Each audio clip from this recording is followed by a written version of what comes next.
Now, we are the demon chasers. We are the demon chasers. We are the demon chasers. No justice, no peace.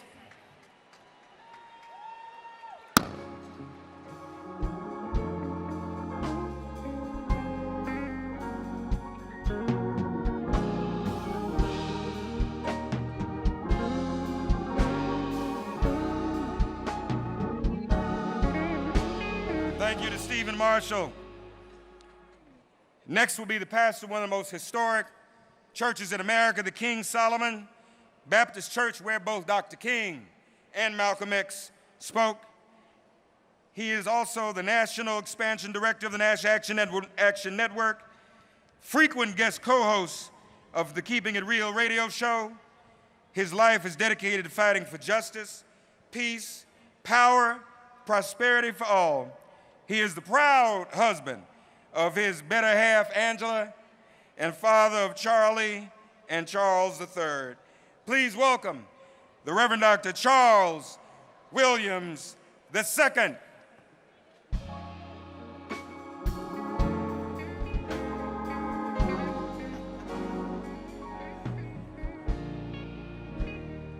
Let me hear you say, no justice, no justice. Let me hear you way back there, no justice. All right. Look, you're going to hear a lot of speeches today. Let me give honor to our president, Reverend Al Sharpton, Chairman W. Franklin Richardson, and Martin Luther King III for the convening of this auspicious occasion where we have the opportunity to rehabilitate, recommit, refocus, regenerate the dream that Dr. King had right here on this stage just 57 years ago. We don't do it by speeches. We do it by work. And so my hope is that all of you all who have come to this space today, come ready to go back to our communities and go to work.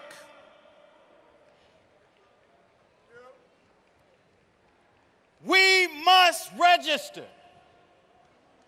We must register. Alhamdulillah. What is this? Hey, yo. Now, I thank God, the creator that created everything that exists, right? Whom the creator guides, nobody can lead astray. Who the creator leads astray, no one can guide.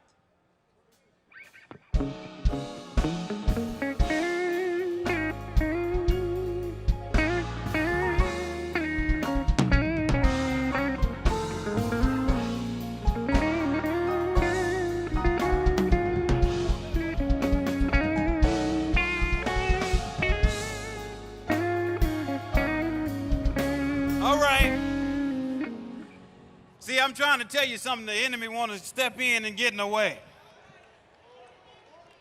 But we won't let him do it today. We're going to get his knee off our neck. We're going to get his knee off our mental health neck, the economic neck, the poverty neck, the police brutality neck. It's time to get your knee off our neck in this country. Look, we got work to do. You got a lot of speeches you're going to hear, and I'm not going to make mine long. Get ready to get to work when you get back home. If you come here, enjoy the speeches, clap your hands, make a lot of noise, and go home and do nothing, you have done us no good. When you get home, let me hear you say, go to work. Let me hear you say, go to work. Are you ready to work? No justice. Thank you.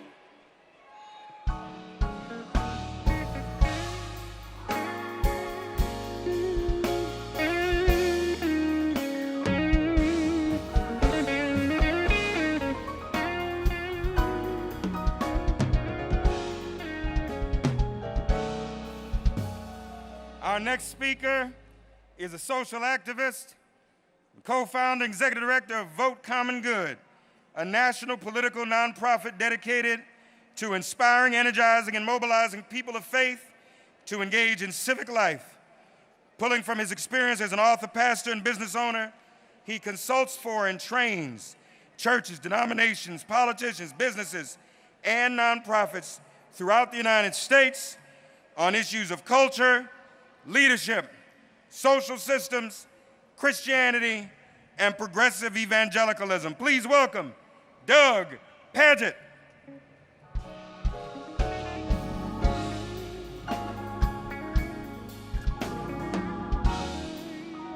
Good morning, and I bring you greetings from a group of white faith leaders who are walking into Washington, D.C. today to join this beautiful movement. We not only are walking in this day, we have been walking for 9 days from Charlottesville, 130 miles to join this effort, because we know that there is a long walk that white faith leaders and white faith communities need to do in this country. We call Walk the Walk a faith pilgrimage of racial reckoning, resolve, and love. We're doing the work. I am here to ask your permission for our movement to join you in the common good. By the millions, white people of faith will not only join you in this march, but will join you in a march on the ballot box on Election Day. We are committed to bringing faith, hope, and love to bring about a change on Election Day and to remove the most tyrannical president in the history of this country and getting the knee off of the neck of the people of this country, people of color. I was pleased to write a piece yesterday in Time magazine with Reverend Al Sharpton, him a black pastor from the black pastor tradition, me a white evangelical, joining our voices together to say that this is not only a reckoning for this country in this election, but it is a reckoning for the people of faith in this country. That it is time for us to make faith, hope, and love our collective communal call to change this country, and we will be joining you on Election Day and on every day that follows. Thank you.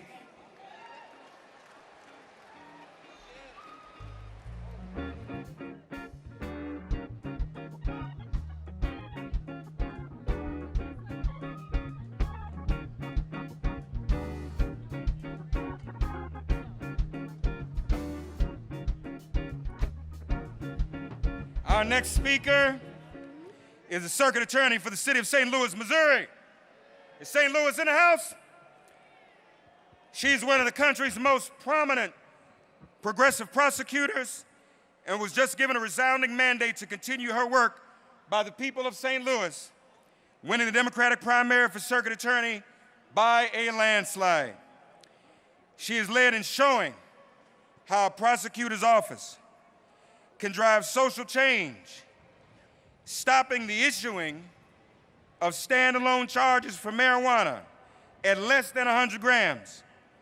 For example, and she has also seriously lowered the number of unneeded convictions in her jurisdiction to the full support of her community.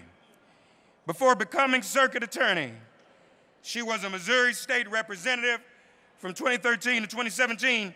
Please welcome Circuit Attorney Kim Gardner. Give her a round of applause.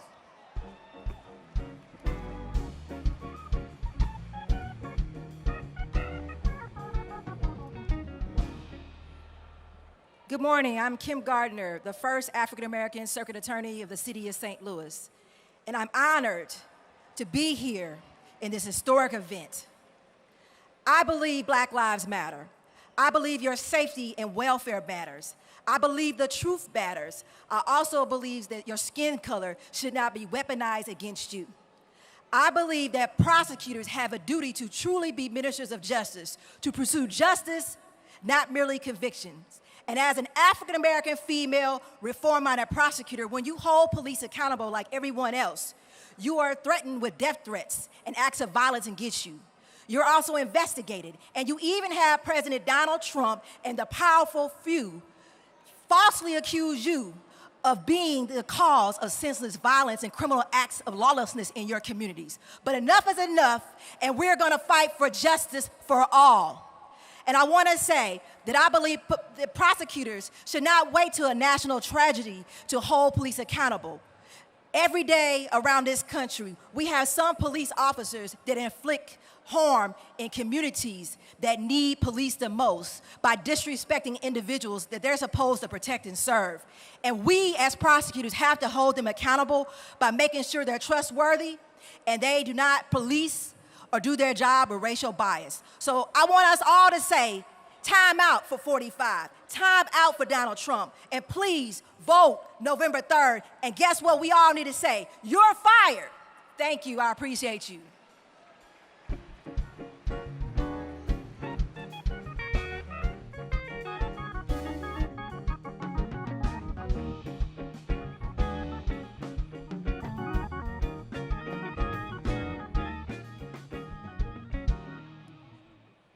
Thank you, Attorney. Next, we will have the presiding bishop of the Mid-Atlantic Episcopal Church of the African Methodist Episcopal Zion Congregation in Washington, D.C.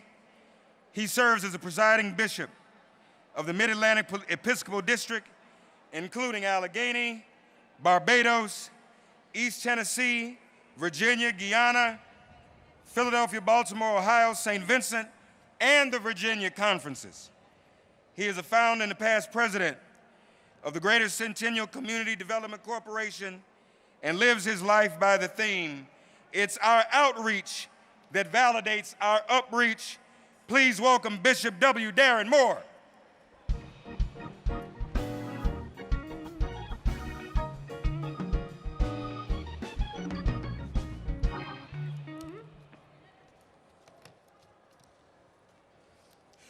We celebrate the courageous and prophetic leadership of the Reverend Al Sharpton and Martin Luther King III for calling us together today.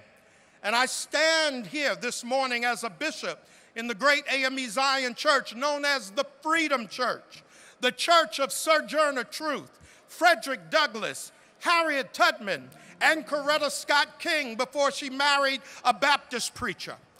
Even after the murders of George Floyd, Breonna Taylor, after Tamir Rice, Eric Gardner, Sandra Bland, Alton Sterling, Freddie Gray, Michael Brown, and dozens of other names who have become hashtags. The unmitigated gall, the utter temerity of a police officer emboldened enough to not only grab Jacob Blake in the back, but to shoot him, not one, not two, but 7 times.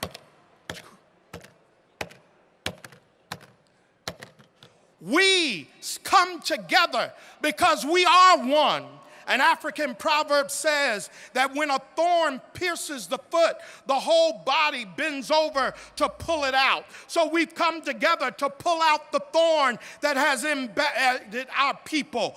We're gathered to say that we demand change, systemic change, and we demand it now. No empty gestures, but we want transformation in this country. Our protests are acts of lament, cries of pain, venting of rage, but they're also strategies of resistance and renewal. So yes, we will protest, but we will also advocate for policies that protect our children. Congress must adopt the John Lewis Voting Rights Bill now, the George Floyd Justice and Policing Bill now. We will march, but we will also mobilize and vote in record numbers. Some whites in this country became so sick of seeing a black family in the White House that they became nauseous and vomited out Donald Trump.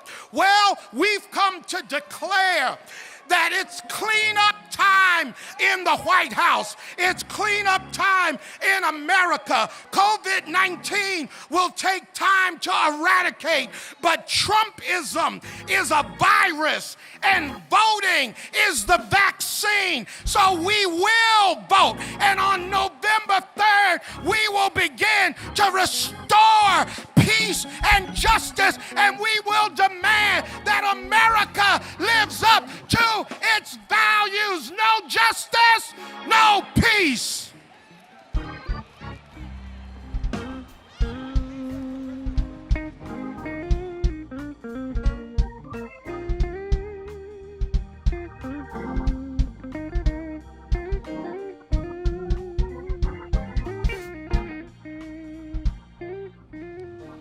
Amen. Got a little word in here this morning, amen. Our next speaker is a fourth-generation member of the Church of God in Christ and follows in the steps of several generations of men and women in his family serving in the ministry. He's passionate about preaching the gospel and proclaims God's word with power and conviction during his worship services, teaching sessions, and through the television, radio, and internet. He's all over Twitter. These millennials and Gen Zers got nothing on him. He's a consummate community activist and is respected for his work in the area of human rights across the region. He has served on many community boards and has received numerous awards for his work. Please welcome Bishop Talbert W. Swan II.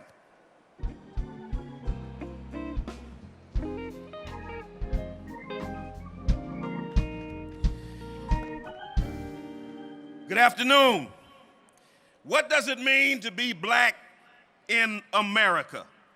As a black person in America, I can get killed on the street for no reason, shot in the park for playing with a toy, choked to death just because, murdered for being black in a white neighborhood, shot in my car while rushing home to get medicine to my daughter, killed in the stairwell for trying to catch an elevator, gunned down in Walmart for holding a toy, all for no price, for no ransom, for no reward, just because I've been labeled as less than human.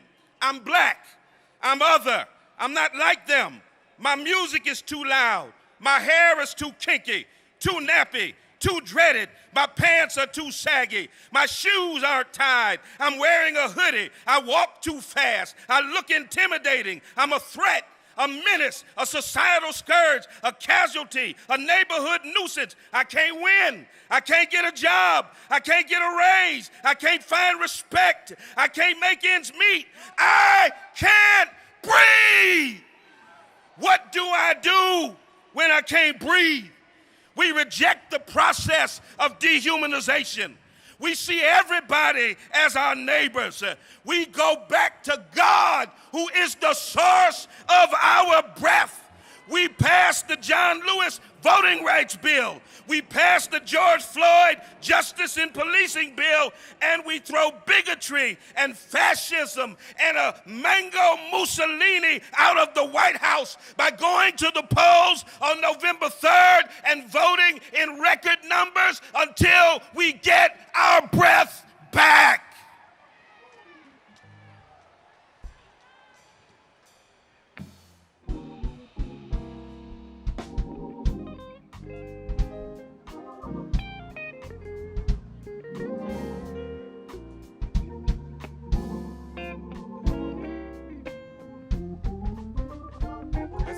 Swan.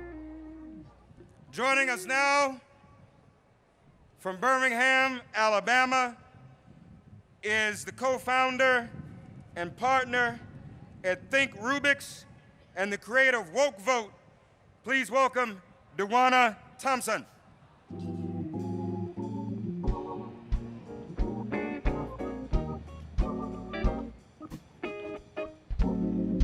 Carter G. Woodson once said, to handicap a student by teaching him that his black face is a curse and that his struggle to change his condition is hopeless, this is the worst sort of lynching. It's hard to believe in 2020, black bodies are still being lynched by those who long for a time when policies like slavery, Jim Crow, the war on drugs, don't ask, don't tell, sterilization, and other systems have kept people of color marginalized. Policies that would have us believe that our situation is hopeless to change. Well, my name is Dewana Thompson, and I have tried traveled from Birmingham, Alabama, to declare that in spite of what we have endured and are enduring, we have a lively hope. Let me be clear. Our hope was never built on the promise of this nation. Our hope was never built on capitalism or the glorification of wealth. Our hope was not built on white picket fences and manicured lawns. Our hope wasn't built on a police state that never saw blacks as equal. America has never been and never will be our source of hope. So hear me when I say our hope was built on hymns. Our hope was built on collard greens. Our hope was built on ingenuity, creativity, and determination. Our hope was built on ancestral divinity. Our hope was built and bought by Fannie Lou, Marcus Garvey, Harry Belafonte, Tuskegee Airmen, the Little Rock Nine, Nat Turner, Four Little Girls in Birmingham, Malcolm, Martin, and Mahalia, Emmett Till, Tamir Rice, Nina Pop, and George Floyd. We have a lively hope. Our hope is being built and rebuilt on streets all over this country where black and brown voices are demanding justice. We won't be turned around. We are not afraid. And I can't tell you what I've heard. I can only tell you what I know. My hope is built on nothing less than Jesus Christ, his righteousness. I dare not trust the sweetest frame, but wholly trust in Jesus' name. So yes, I do bring you greetings from a reimagined South, from Alabama, where our beloved Congressman John Lewis bled on Edmund Pettus Bridge for the right to vote, passed his bill, to Louisville, Kentucky, where my friends with Until Freedom met brute force just this Tuesday on the Cardinal Bridge. The ask was simple then, the ask is simple now. Give us our justice. Arrest the cops that killed Breonna Taylor. Expand the right to vote and protect that vote in November. I am grateful to Reverend Al Sharpton and the National Action Network. I thank you, Martin Luther King III, for bringing us here today to remind us that there is hope that cannot lynch our spirits, that cannot lynch our joy, that cannot lynch our brilliance, and that cannot kill this moment. Hope is our revolution, and justice is our righteous inheritance. God bless you.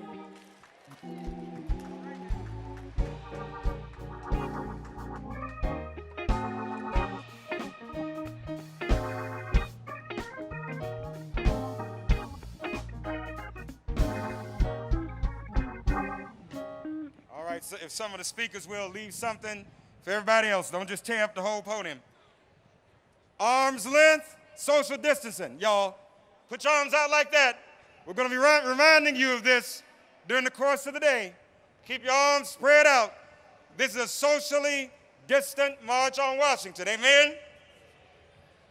Our next speaker is a Columbia University graduate, public speaker, and award-winning social entrepreneur. Chelsea Miller is the co-founder of Freedom March NYC, a youth protest and policy group on the front lines pushing for reform here in New York, as well as a proud member of Alpha Kappa Alpha Sorority Incorporated. AKA's in the house. Coming with Chelsea is Naila Idari. She's the co-founder also of Freedom March NYC.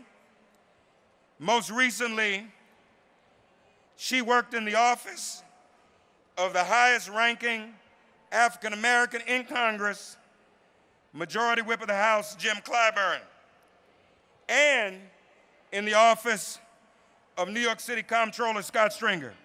She too is an AKA. Please welcome Chelsea Miller and Naila Idari, please.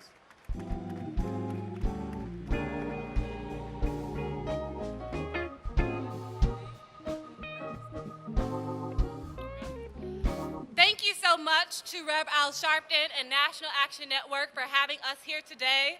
When I think about the start of my own activism, it started at 15 as the Midwest Youth Director of National Action Network. These movements have always been intergenerational. John Lewis was 23 years old when he marched from Selma, Alabama to Montgomery, Alabama. These movements have also always included black women, but we haven't always gotten our recognition. When we think about Claudette Colvin and Rosa Parks and Mahalia Jackson, black women have continued to be on the front line, so these movements must continue to be intersectional.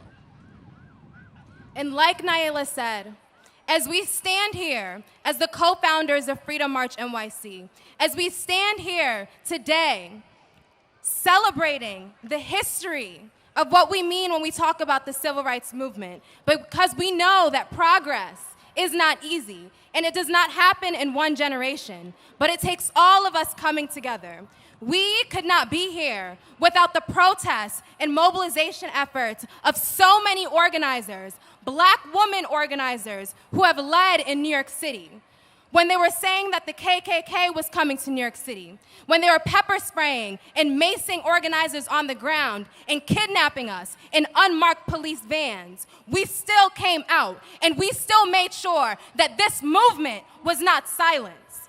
And so we may be young, but we are a force. We may be young, but we stand on the shoulders of giants. We may be young, but we are organized and we are strategized, and we will show up in November to the polls, and we will let them know that we are not going anywhere.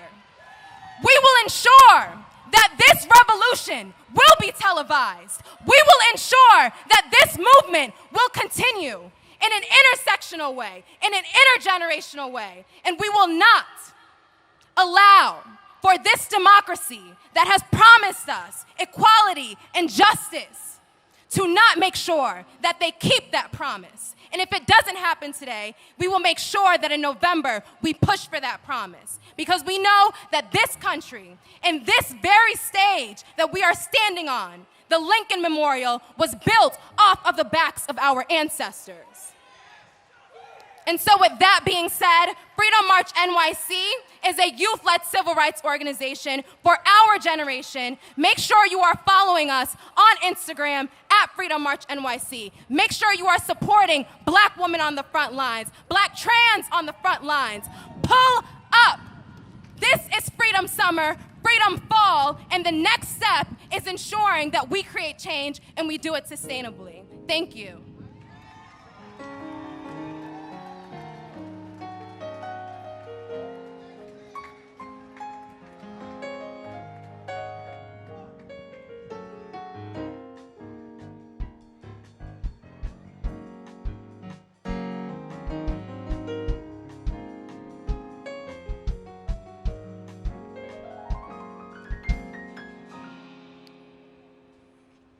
All right. Our next speaker is a public policy and government relations professional holding a BA in politics and an MA in international relations with a concentration in international law from NYU.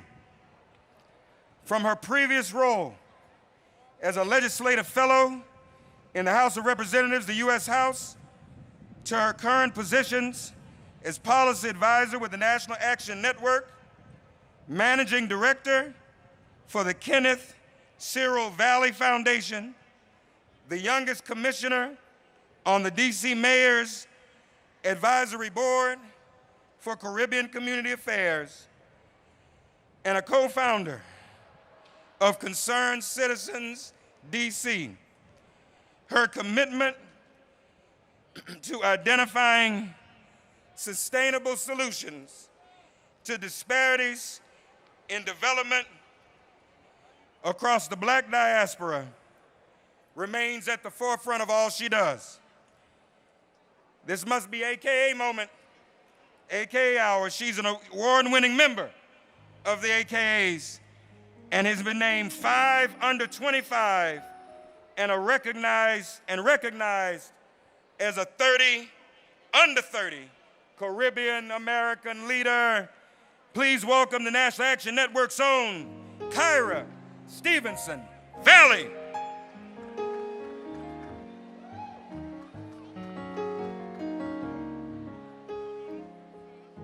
Thank you, Mark, for that wonderful introduction. Thank you to Martin III and my boss and mentor, Reverend Al Sharpton, for convening this march. Thank you to my superhuman Nan family for organizing this march. And thank you to all of you for joining us in the middle of a pandemic to demand that America get its knee off our necks. My name is Kyra Stevenson Valley, and I serve as a policy advisor and NAN's DC Bureau. 57 years ago today, people traveled across the nation to stand right here, united in their commitment to justice. Their commitment won us the 1964 Civil Rights Act. Their commitment won us the 1965 Voting Rights Act. It was a long fight, but they were committed. It was a long fight, but commitment won. This summer, millions have taken to the streets in all 50 states to demand justice in policing. Today, on the anniversary of the march that helped usher in a new era of voting, we demand that the Voting Rights Act be restored to all it was meant to be. It is a long fight, but we are committed. Today, everyone received a ticket to enter. Take your phones out right now and scan your ticket to check your voter registration status. November is coming and we have work to do. We are committed to passing the John Lewis Voting Rights Advancement Act and the George Floyd Justice in Policing Bill. It is a long fight, but we are committed. It is a long fight, but we will win. Thank you.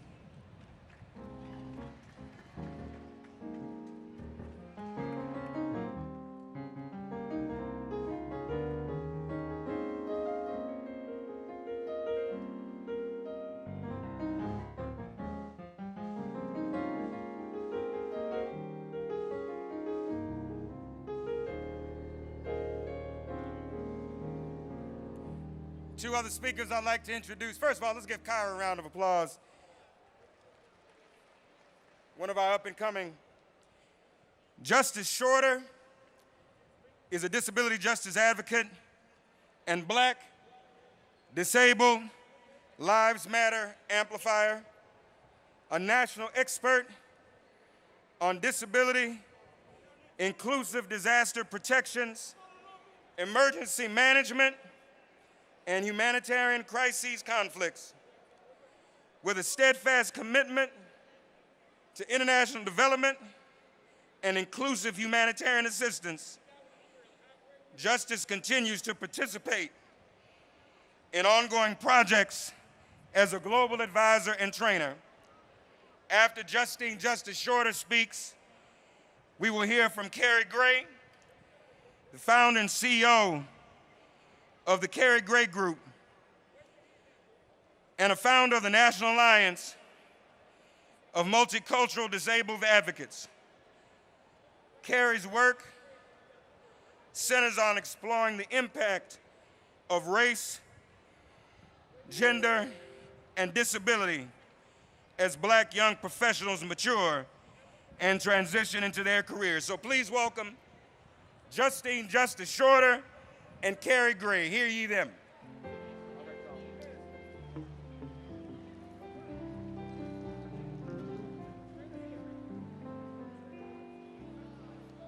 Good morning.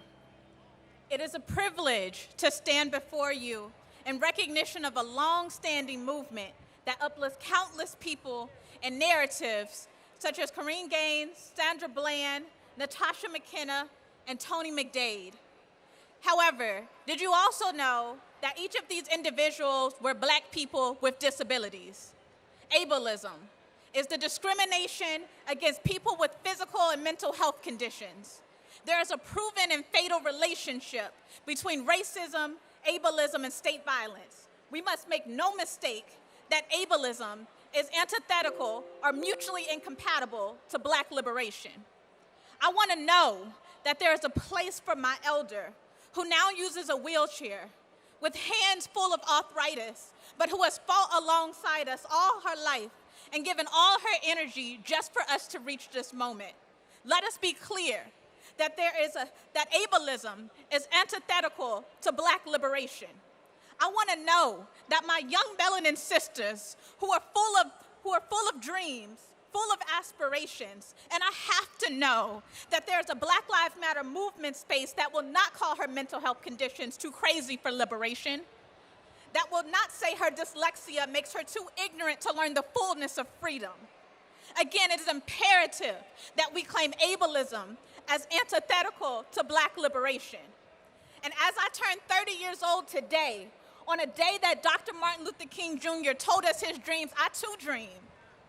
I dream of the ability to earn respect and opportunity. So I'm here to unapologetically say that Black lives matter, including your Black disabled life. Thank you. And let us remember to support the John Lewis Voting Rights Advancement Act and the George Floyd Justice and Policing Act. And with that, I'm going to turn it to my comrade, Justice. We are here today to hold space and honor Black people with disabilities. 30 to 50% of those killed by the police have some sort of disability, mental health consideration, or access and functional need. See, being disabled while Black must never serve as justification for discrimination or the use of deadly force. Black disabled lives matter.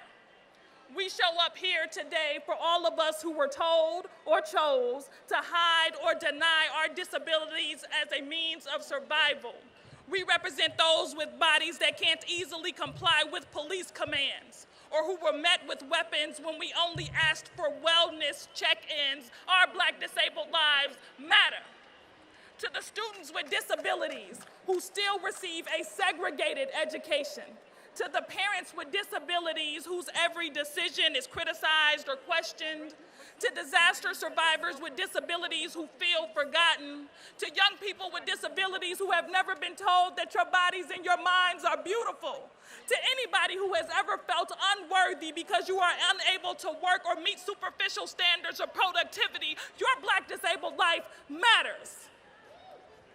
So many of us have been overlooked and otherized, excluded and erased, ignored and isolated, silenced and shamed, casually consulted for input, yet rarely considered for leadership. So many of us have been dissuaded from our dreams, yet we continue to teach the world what access to liberation, love, and each other truly mean. Black disabled lives matter. And if you believe and can commit to these words, then when I say Black disabled lives, you say matter. Black disabled lives matter. Black disabled lives matter. Black disabled lives matter. Yes, we do. Thank you, and thank you to the Reverend Al Sharpton, Martin Luther King III, and the National Action Network. Thank you.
Thank you, amen.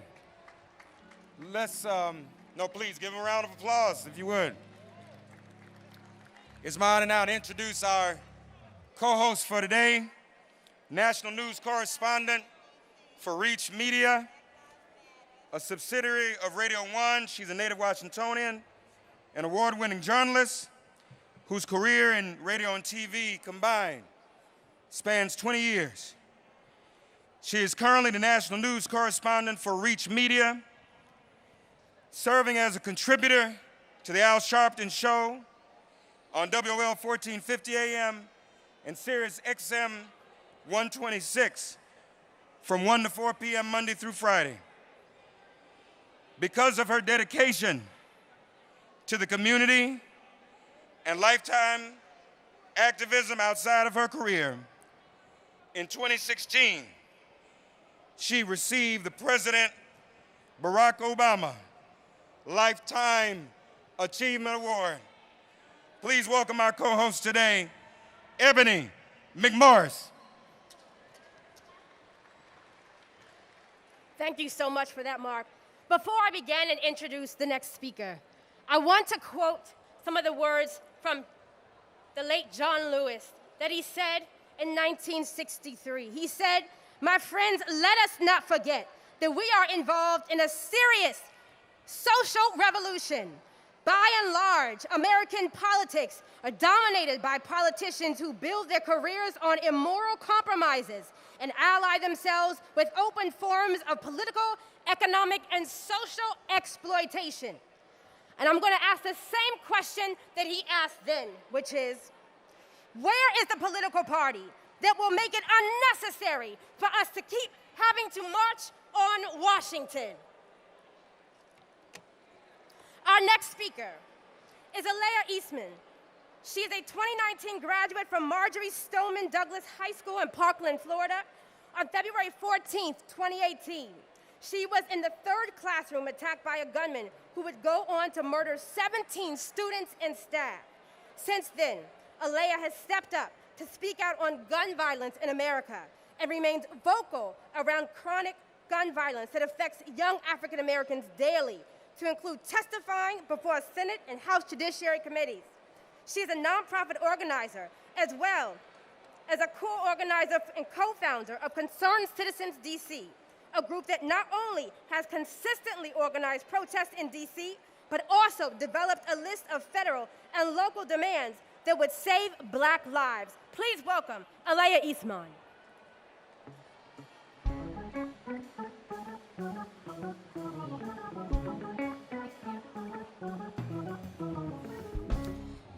I am one of the millions of young Black women who make up the backbone of the American progressive movement. Like too many of us, my journey of activism started by a senseless act of gun violence when a fellow student opened fire in my classroom in Parkland, Florida. As I laid beneath the lifeless body of my classmate, Nicholas Doret, to survive, as bullets riddled my classmates, as my screams melted into the cries of the wounded, I was then born again with a voice that cannot and will not be muzzled. While the details of my story may be different from other impacted youth, my brush of death by a gun is an experience that is shared by too many of our generation.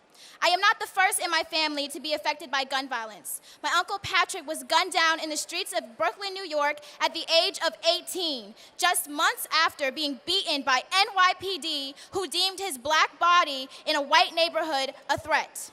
Gun violence is pervasive and extends well beyond high-profile mass shootings. This violence is not inherent or a coincidence. It is a result of poor choices made by policymakers that all too often have racial undertones associated with it. The flow of guns into already struggling communities is often facilitated by white gun store owners who look the other way as traffickers buy guns used to terrorize Black communities. Gun violence extends beyond the path of a bullet and creates multi-generational cycles of poverty as well as social and economic injustices. Law enforcement has for years failed to prevent the flow of guns into Black communities as well as perpetuated violence in these communities themselves. Studies show that persistent gun violence in poor communities of color directly results from centuries of entrenched disadvantages, economic deprivation, and racist policymaking.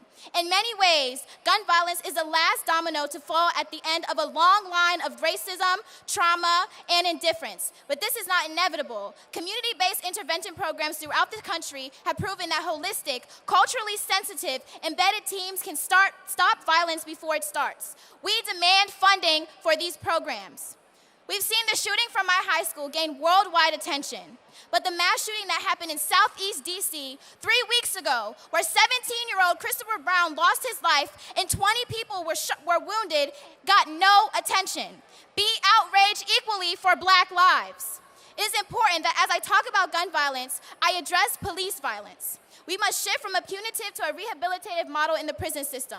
There is a need for a national conversation of defunding police departments and refunding our communities instead. We must reallocate those funds into schools, jobs, and needs for a comfortable life. We need to revisit the use force practices and eliminate conduct that places suspects at extreme harm once in custody. As has been established, officers nationwide lack accountability. For an officer who knows that he can kill an unarmed Black man or woman and only get paid desk duty as an assault, anything less than that is business as usual. We must change this reality and empower citizens of the communities being policed to hold their local forces accountable. It is important that we recognize that the systematic oppression that continues to marginalize our communities is not an accident. America was built on a system that is still doing its job. Police violence is gun violence, and gun violence is a leading cause of death for Black youth.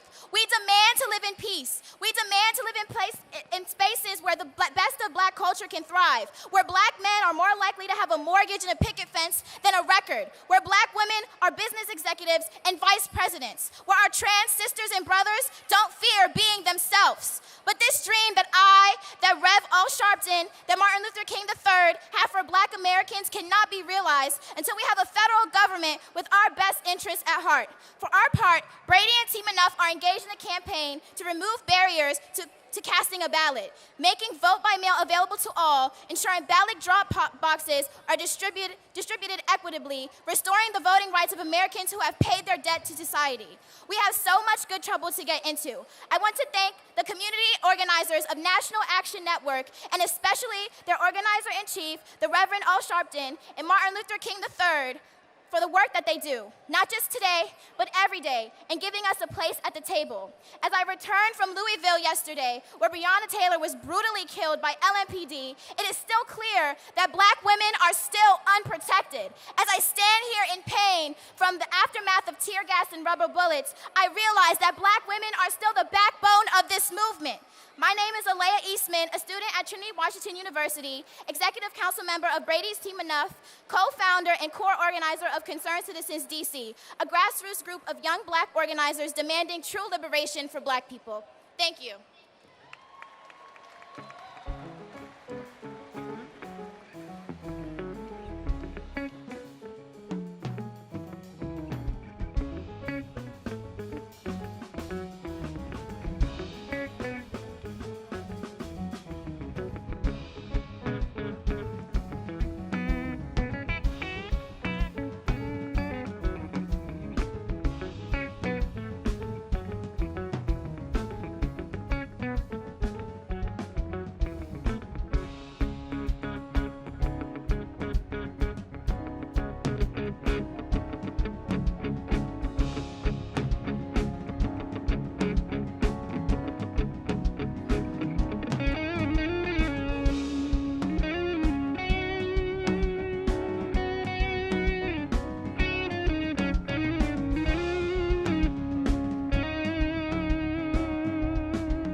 Our next speaker is Marcus W. King.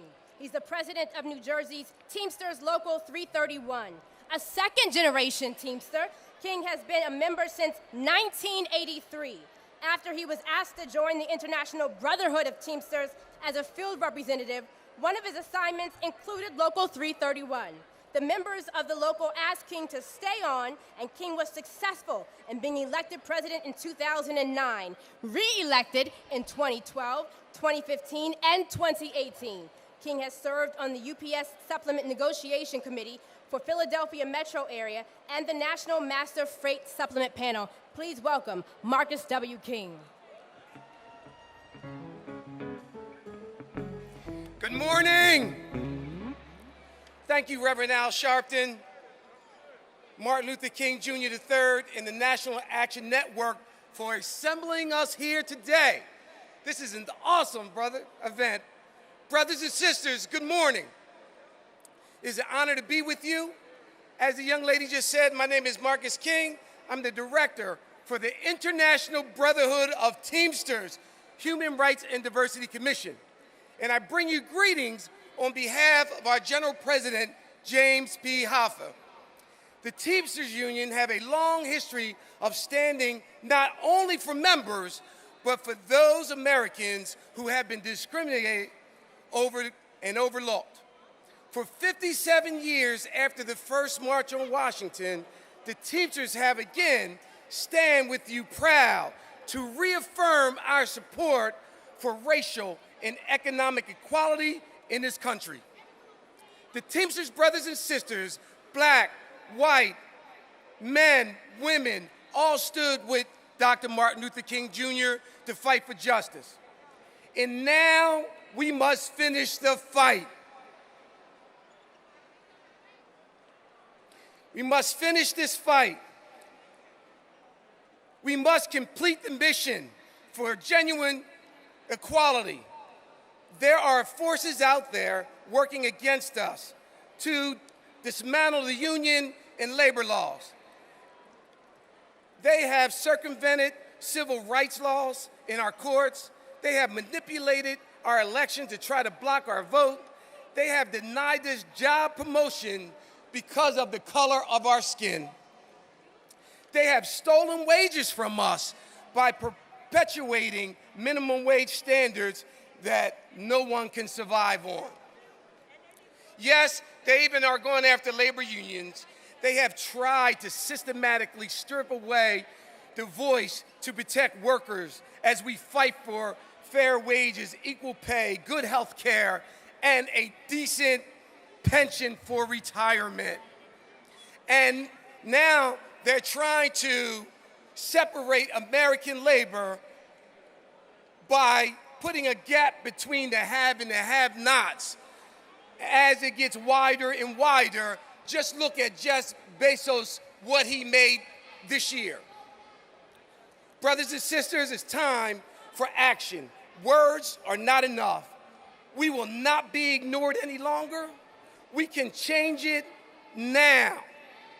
So there's three things that I'm going to ask you to do. One, lobby members of Congress to pass H.R. 71, the Justice and Policing Act, George Floyd Act. Two, lobby H.R. 4, the John R. Lewis Voting Rights Act. But most important, number three, we must vote. This coming November, we must vote. We have to tell this country, take the knee off our necks. Use your voice for those who can no longer be with us. Make your voice count. Jacob Blaine, George Floyd, Breonna Taylor, Ahmaud Arbery. Do it for my brother Teamster, Philando Castile, who was killed by Minnesota police. Or do it for you. Make your voice count. Make it a better place for us and our children. Black lives do matter because our lives matter. Stay safe. God bless you. All of my brothers and sisters in the movement, Teamster Strong. My name is Marcus King, and I'm the Director for Human Rights and Diversity for the Teamsters International Union. Thank you.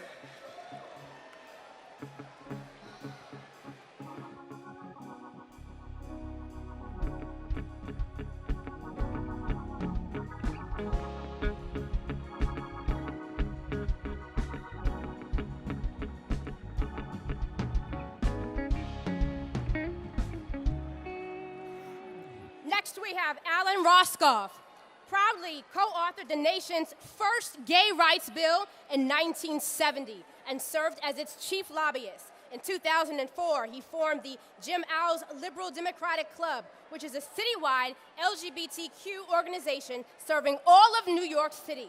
New York Magazine dubbed him as Al Sharpton's ambassador to the gay community in the 80s. and he currently serves as secretary of the Civil Rights Museum, built in Harlem, New York, under the leadership of Reverend Al Sharpton. Let's give him a round of applause.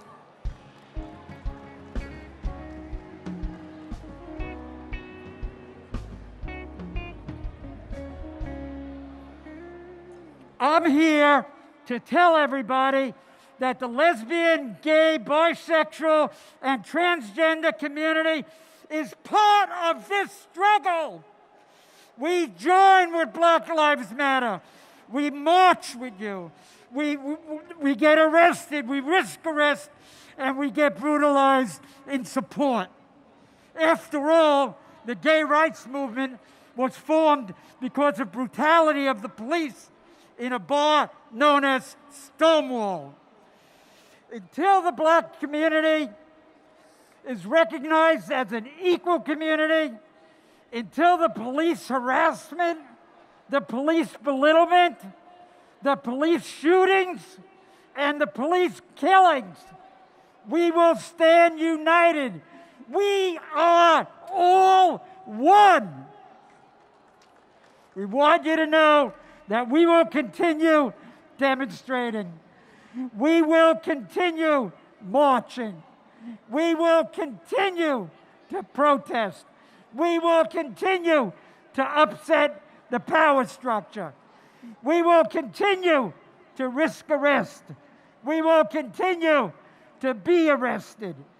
We will be part of this movement, and in all the demonstrations and protests in New York and across the country, you can see our rainbow flags and our rainbow banners. Black Lives Matter is one of the most important organizations and movement, one of the most important movements in this country and in history. I thank you all. I thank Reverend Al Sharpton and the National Action Network for putting this together and being such a good friend to the LGBT community. Together to victory, and vote out the racist in the White House and vote out his entire administration and his supporters. Thank you.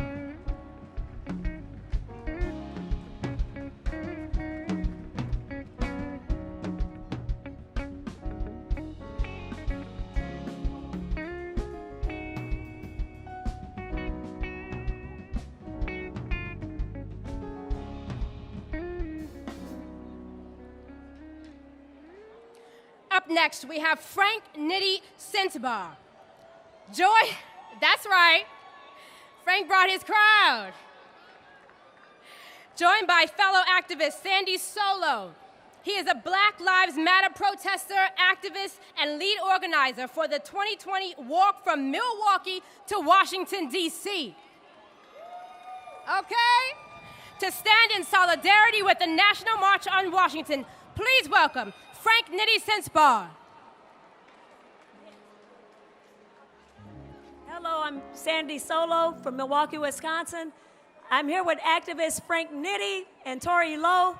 We took a 750-mile trek across the country to get here. I'll let Frank speak on the journeys, some of the things we faced during this journey. But I'd like to thank all our Facebook friends who cash-apped us. I'd like to thank our photographers. I'd like to thank our videographers. I'd like to thank all the marchers who marched with us and all the caravan and the medic crews who came along with us. I love you, and God bless you. How y'all doing out there? My name is Frank Nitty, all right? They only gave me 2 minutes, so I'm not going to talk about my journey. I'm going to talk about what I came here to talk about, all right?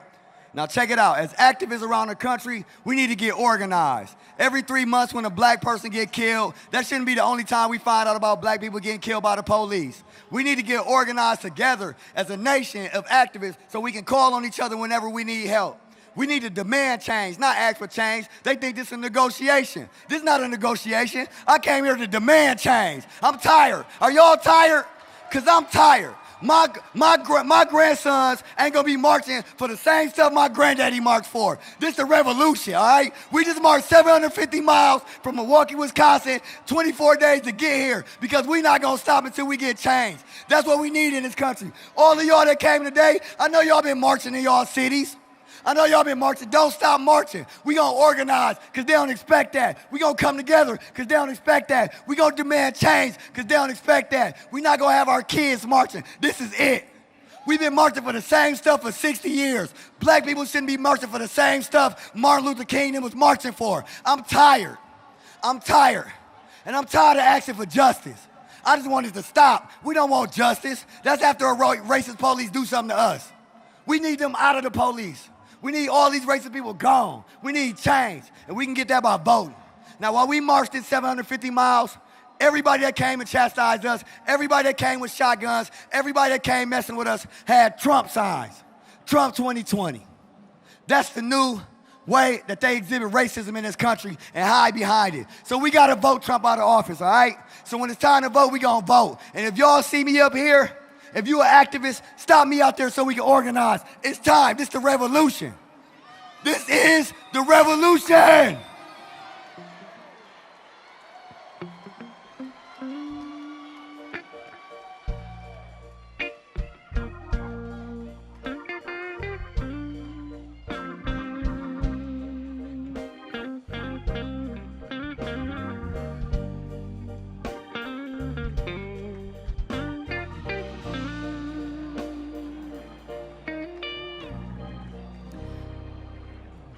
Our next speaker is David Clooney. He's the executive director of the Black Economic Alliance, the nation's only coalition of business leaders and aligned advocates committed to economic progress and prosperity in the Black community, with a specific focus on work, wages, and wealth.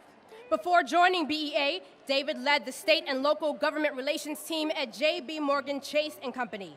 He's a graduate of Howard University School of Law, where he was editor-in-chief of the Law Review, and the University of Albany State University of New York, and sits on the board of the National Urban League. Please welcome David G. Clooney.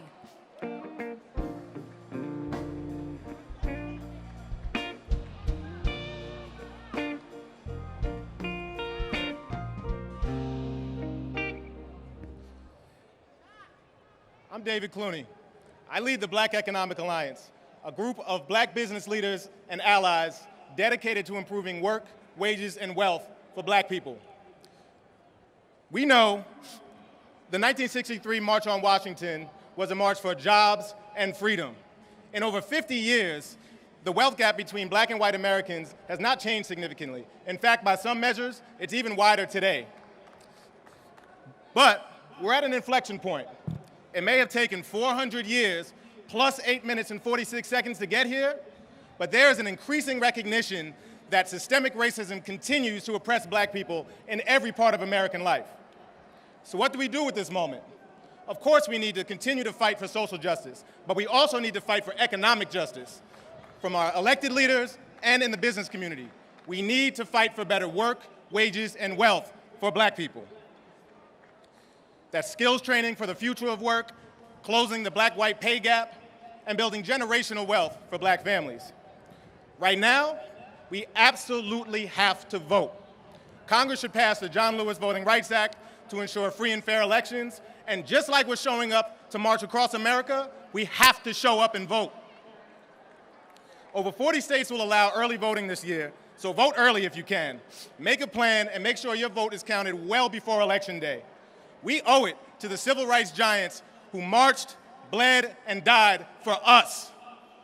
We owe it to the families of countless Black people lost to unchecked institutional racism. We owe it to America to help her keep her promise to all of us.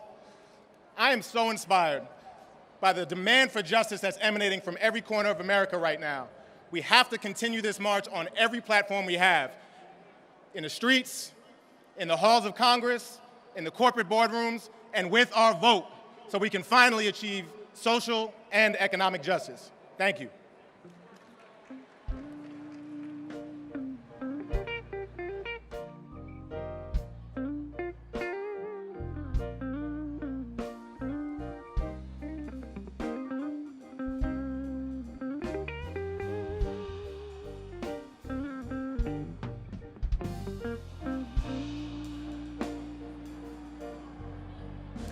Coming to the stage is Portia Taylor. She's a brand builder, music lover, sport bike rider. Portia Taylor is the founder of Black Girls Ride, a magazine and community originally launched as a place for women of color who ride, which has since grown to include all women. What inspired her to launch Black Girls Ride was the lack of representation that she saw when she started riding, especially long distance. When not developing brand campaigns, spinning at the hottest parties, or on her way up to, quote, occupy the gym, Portia can be found rolling in her pink habaya. I know I said that wrong. I don't even ride. And always living her best life. Please welcome Portia Taylor.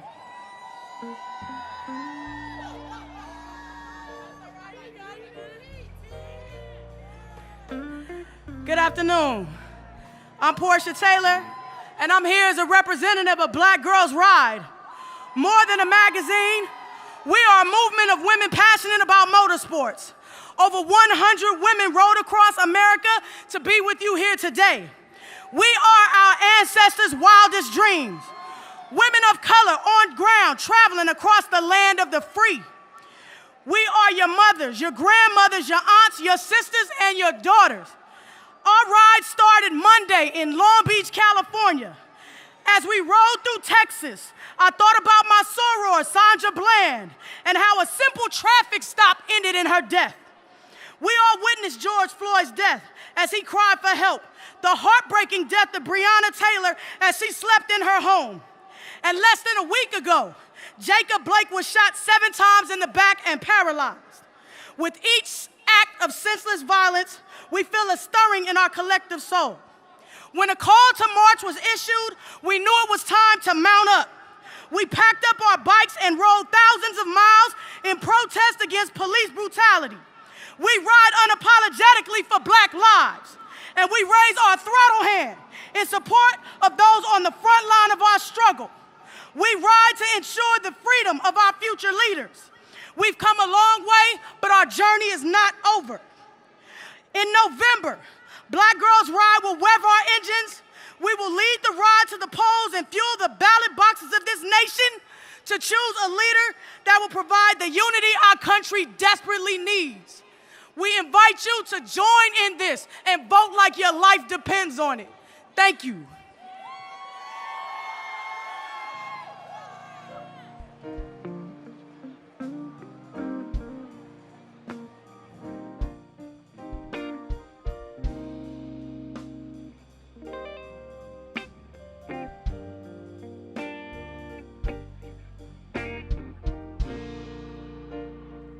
Our next speaker really needs no introduction and stays on the front line. Congresswoman Ayanna Pressley. She's an activist, a legislator, a survivor, and the first woman of color to be elected to Congress from the Commonwealth of Massachusetts. Throughout her career as a public servant, Congresswoman Pressley has fought to ensure that those closest to the pain are closest to the power, driving and informing policymaking.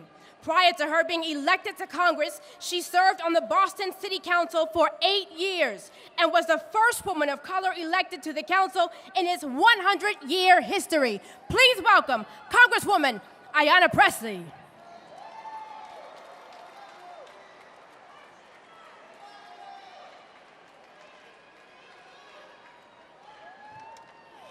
Good morning, beloved. Today, I am thinking of the ancestors, not just the ones recorded in our history books, but the ones omitted from those pages. The justice seekers, the freedom riders, the organizers, the community builders, every loved one that packed a brown bag lunch, led a freedom song, risked their life and livelihood, that Vaselined an elbow and sent up a prayer. Their sacrifice and self-determination shaped history and brought us to this moment.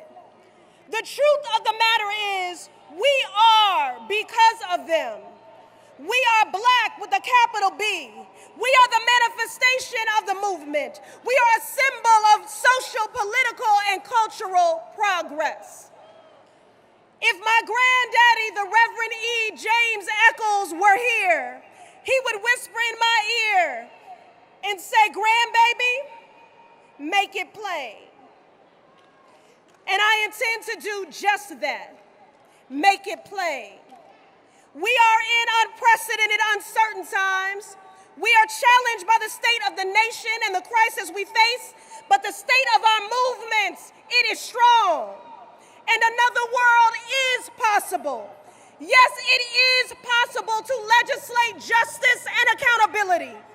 People over profits, joy over trauma, freedom over fear. Yes, it is possible to write budgets that actually value Black lives.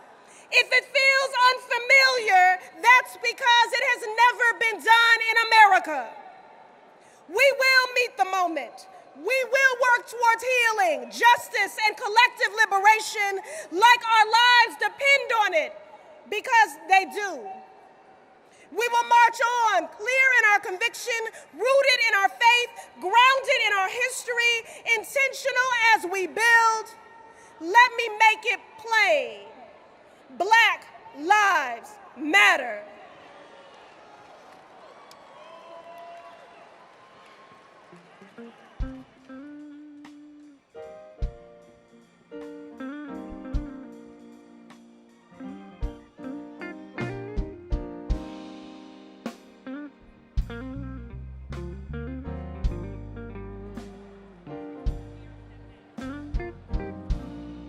Our next speaker is Representative Adriano Espaillat. Espaillat proudly represents New York's 13th Congressional District, first elected to Congress in 2016. Espaillat is serving his second term in Congress, where he serves as a member of the influential U.S. House Foreign Affairs Committee, the House Committee on Transportation and Infrastructure, and the House Small Businesses Committee.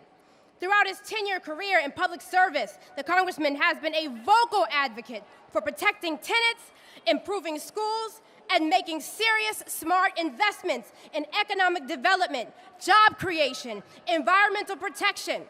Prior to coming to Congress, he served as a New York State Senator, during which he represented the neighborhoods of Marlboro Hill, Inwood, Washington Heights, Hamilton Heights, West Harlem, Upper West Side, Hell's Kitchen, Clinton, and Chelsea. Please welcome U.S. Representative Adriano Espaillat.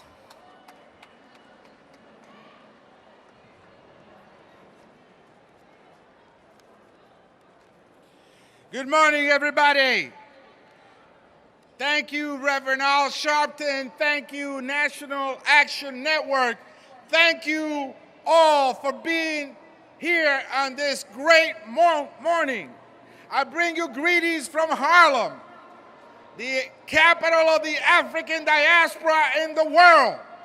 From East Harlem, the launching pad of the Latino experience in New York State. From immigrant Washington Heights, Hamilton Heights, Inwood, and working class Northwest Bronx. Over 50 years ago, the great Martin Luther King Jr.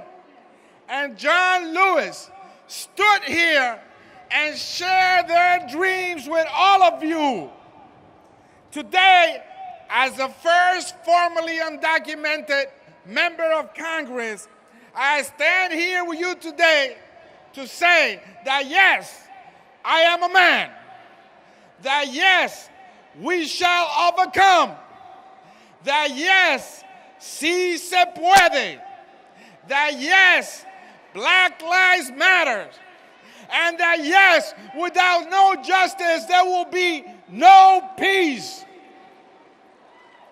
We come here today burying the scars and the wounds of 400 years of struggle, to say that whether your ancestors picked cotton or whether they cut sugarcane, we're all in the same boat right now. We must pass legislation to ensure that there is police reform. We must pass the pieces of legislation highlighted in the Harlem Manifesto against police brutality. that are all included in the George Floyd Justice in Policing Act. Let's get rid of the chokehold. Let's get rid of the knee. We also must pass the John Lewis Voters' Rights Advancement Act to ensure that we all be able to vote. We must enact criminal justice reform. Let's do away with the death penalty. Let's do away with solitary confinement. Let's do away with mandatory minimums. I am a man. We shall overcome. Sí se puede. No justice, no peace, and Black Lives Matter. God bless you and keep the faith.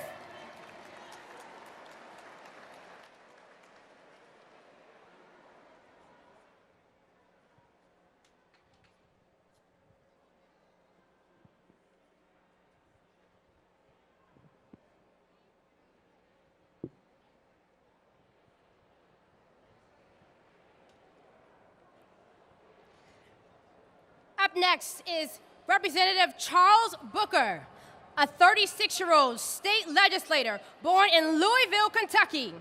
He successfully ran for State House in Kentucky in 2018, becoming the youngest African American in the House in more than 90 years, where he fought for common sense gun safety reform, prescription drug cost relief, voter protection and restoration in support of labor unions, for economic justice, against racial injustice, and more. Representative Booker recently founded Hood to the Holler, a 501c4 to capture the energy and infrastructure he built in his run to continue to build power, work on voter registration, and more, and to help positively transform our future. Please welcome Representative Charles Booker.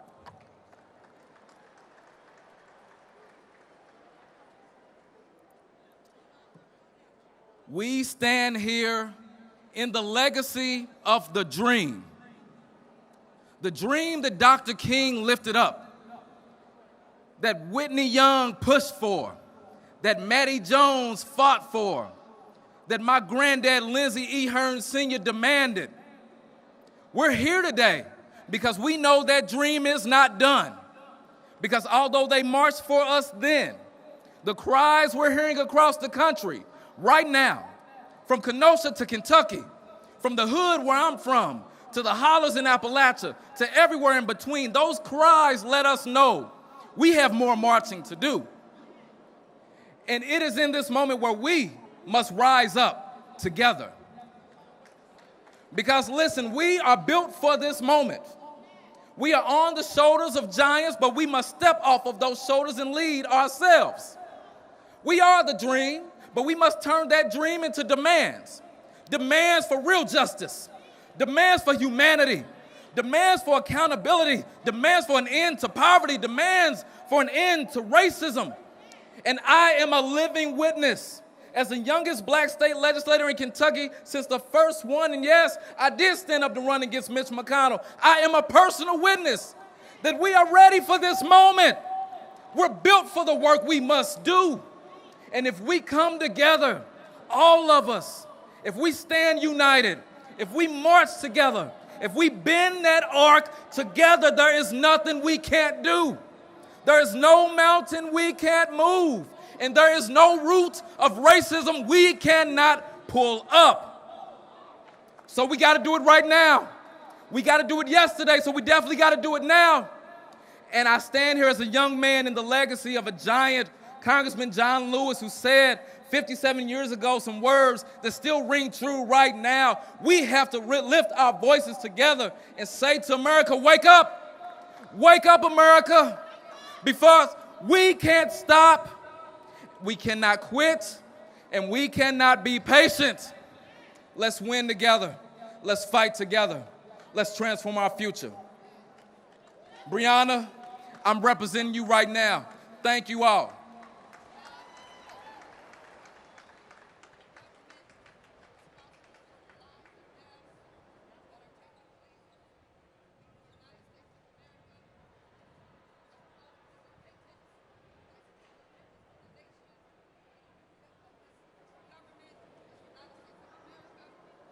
Next, we have Tyleek McMillan. He serves as the National Director of Youth and College Engagement and is a policy advisor for the National Action Network. A recent graduate of North Carolina A&T State University, Tyleek is a proud member of Phi Beta Sigma fraternity, the Eta chapter, and hopes to one day serve as a legislator on the Hill. Please welcome Tyleek McMillan.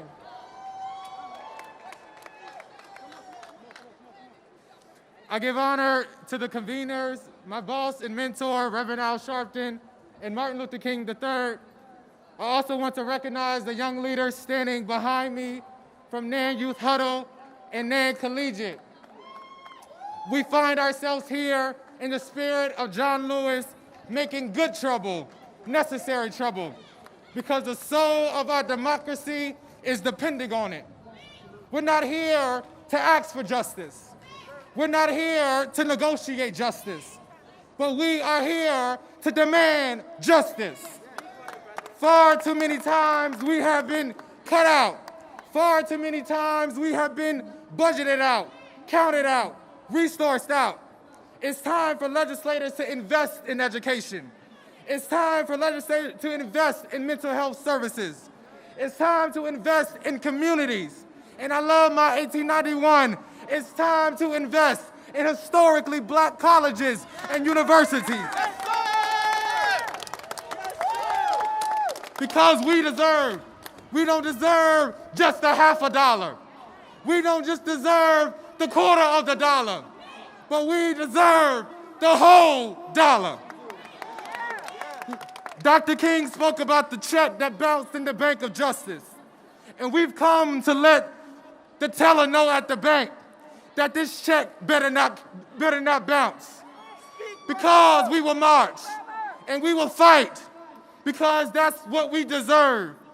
In the words of Dr. King in closing, and again, we come to cash the check, a check that is willing to demand the riches of freedom and security of justice. Thank you. No justice. No peace.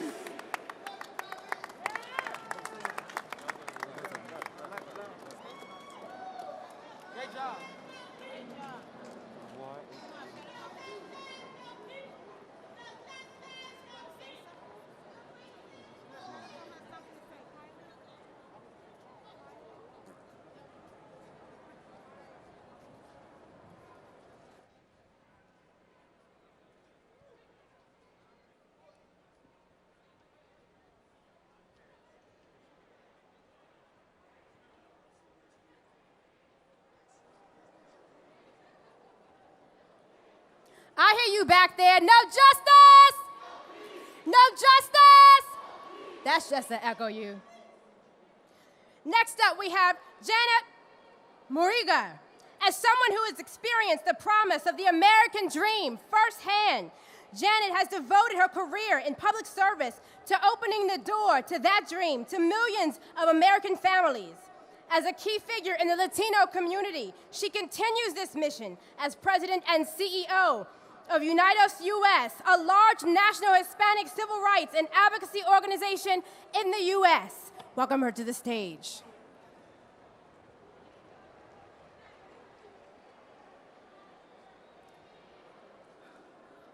Hello, hola. My name is Janet Murguia, and I'm president and CEO of Unidos US, the largest Latino civil rights and advocacy organization in the country. I want to tell you why I am here. I am here because we have stood and always will stand with Reverend Sharpton and Martin Luther King III and our brothers and sisters in the Black community until systemic and institutional racism in our society is eradicated. I am here because 25% of my community is Afro-Latino, so we don't just empathize, we identify with the Black community. I am here because we need law enforcement to get their knees off the necks of our Black and Latinx young men. I am here because what we have seen in Kenosha, Wisconsin this week, a man shot in the back and paralyzed, peaceful protesters shot and killed by white nationalist vigilantes as the police have turned a blind eye, and silence from the man who holds the highest office in the land. That is immoral and unacceptable. I am here because our communities are bearing the brunt of a pandemic, both in lives and livelihoods, that is only getting worse yet. I am here because we have in common, what we have in common is far greater than what divides us. As Dr. Martin Luther King Jr. wrote to Cesar Chavez in 1966, our separate struggles are really one, a struggle for freedom, for dignity, and humanity. I am here because we must support the young people of every background here as they rise up, make their voices heard, and tell those of their generation about the America that they want to see. Because we must reject bigotry and hate and insist that our country live up to its ideals and the values that we share. I am here because I am standing on the shoulders of giants like Congressman John Lewis to say, your fight is my fight. Tu lucha es mi lucha. I am here because Black lives matter. Sí se puede. Adelante. Muchísimas gracias.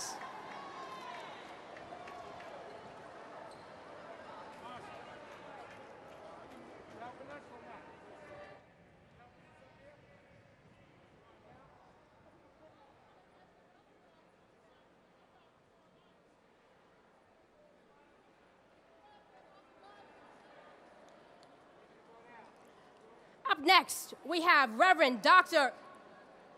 Richardson, who serves on the board of several corporations and national organizations and is currently chairman of the board for the National Action Network. Reverend Dr. W. Franklin Richardson is pastor of the historic Grace Baptist Church in Mount Vernon, New York. He leads the largest African-American church in Westchester County, with a membership base of over 3,000 parishioners. Despite the interaction with U.S. presidents and heads of states, he has made sure to use the power of the pulpit to lift up local issues in the Mount Vernon area and nationwide. Dr. Richardson believes that grace must be at the vanguard of liberation and empowerment of African American people through our Christian faith. Please welcome Reverend Dr. W. Franklin Richardson.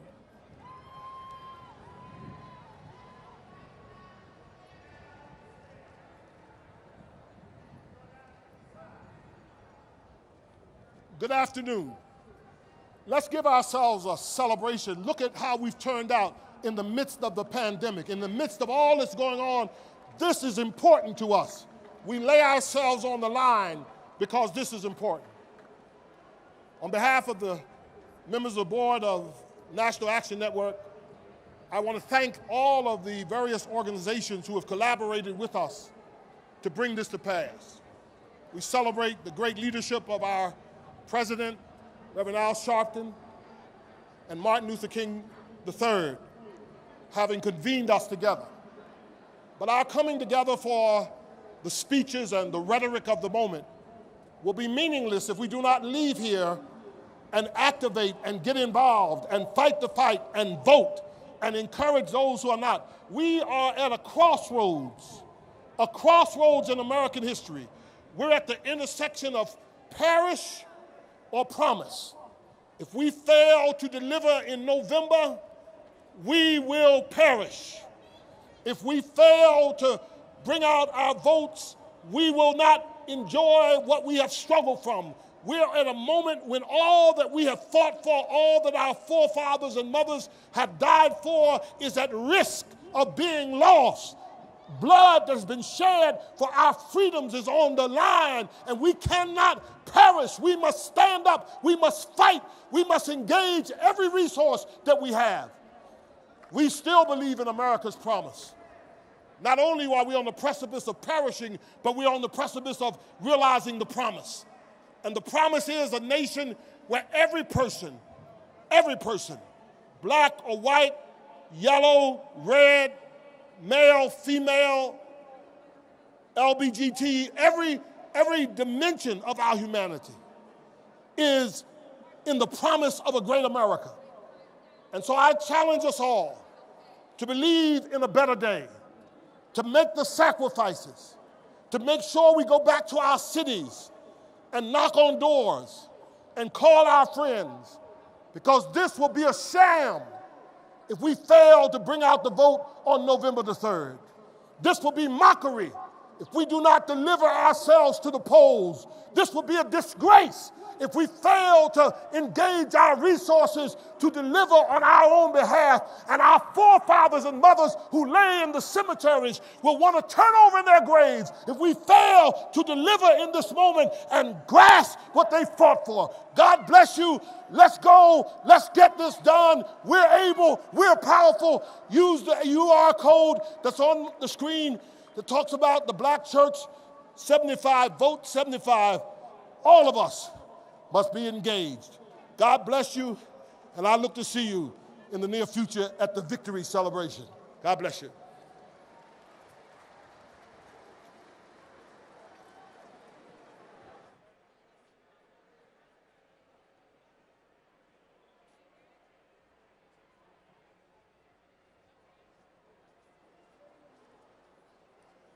Next up, please welcome civil rights activist Maya Berry. She's the executive director of the Arab American Institute. Please welcome Maya Berry. You guys look amazing. Reverend Al Sharpton, Martin Luther King III, thank you for your leadership. To the National Action Network, thank you for convening us today.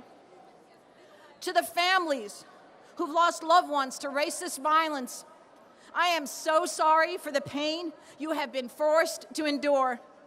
I'm humbled to stand and march alongside you today and every day. My name is Maya Berry, and I'm the executive director of the Arab American Institute. On behalf of 3.7 million Arab Americans across the country, I stand here today with you in defense of Black lives. We do so because it is right, and regrettably, because it is necessary to declare that Black lives matter. We do so because we understand that until the killing of Black men, women, and children stops, until systematic racism and anti-Blackness is addressed, the America we all desire cannot be realized. For each life taken, each family destroyed, each neighborhood brutally patrolled, and for each protester taking to the streets to demand that all this stop, targeted by the same system of policing, justice will not be served by reforming tactics or trainings. Here's a simple truth. It's been 168 days since Breonna Taylor was killed in her own home. No charges have been filed. The system is not broken. It is working as it was designed, and we must change it. Today, we must recommit to defend Black lives, to end police brutality, and the racist system that upholds it. We must recommit to fight voter suppression and the impact of a politicized decennial census like we have never seen. Just as the 1963 march and the mass demonstrations in communities across the country shepherded the passage of the Civil Rights Act and the Voting Rights Act, we must not stop until we have secured the passage of the John Lewis Voting Rights Advancement Act, the Khalid Jabara and Heather Heyer No Hate Act, and the George Floyd Justice and Policing Act. Just as matter is the minimum, these important legislative priorities must be where we start. Thank you.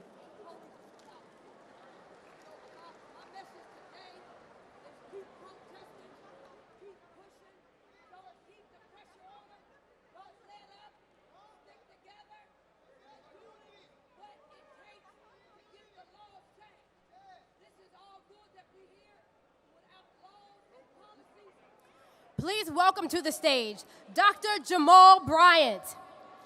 He's a visionary, civil rights activist, community organizer. Dr. Jamal Harrison Bryant combines sound biblical teaching, business acumen, and political insight to propel the body of Christ to action and greater levels of faith. His ability to reach across social, economic, and political barriers has helped people not only experience the life-changing gospel of Jesus Christ, but to activate success in their everyday lives. His ministry has become an incubator for entrepreneurs, homeowners, and like Dr. Bryant, is a senior pastor of New Birth Missionary Baptist Church in Lithonia, Georgia. Please welcome Dr. Jamal Bryant.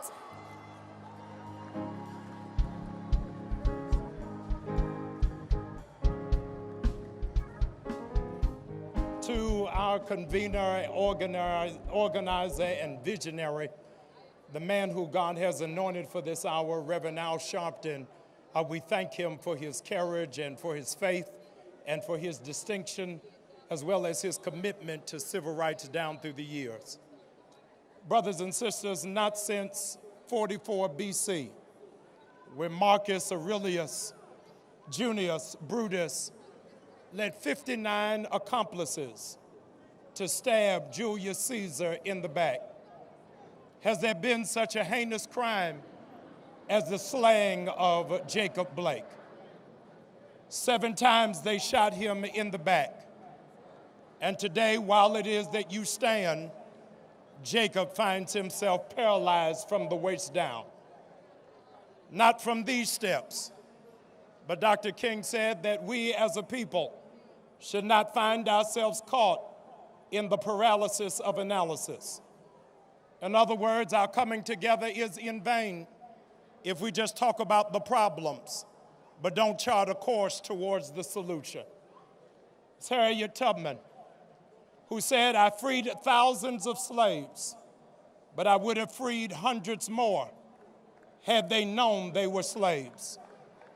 I only thought about that when I saw the slaves on TV this week endorsing Donald Trump. I said, if only they knew they were slaves, they could have been rendered free. We cannot remain paralyzed. We can't be paralyzed wondering whether or not we're going to support the very first black female vice president in the United States.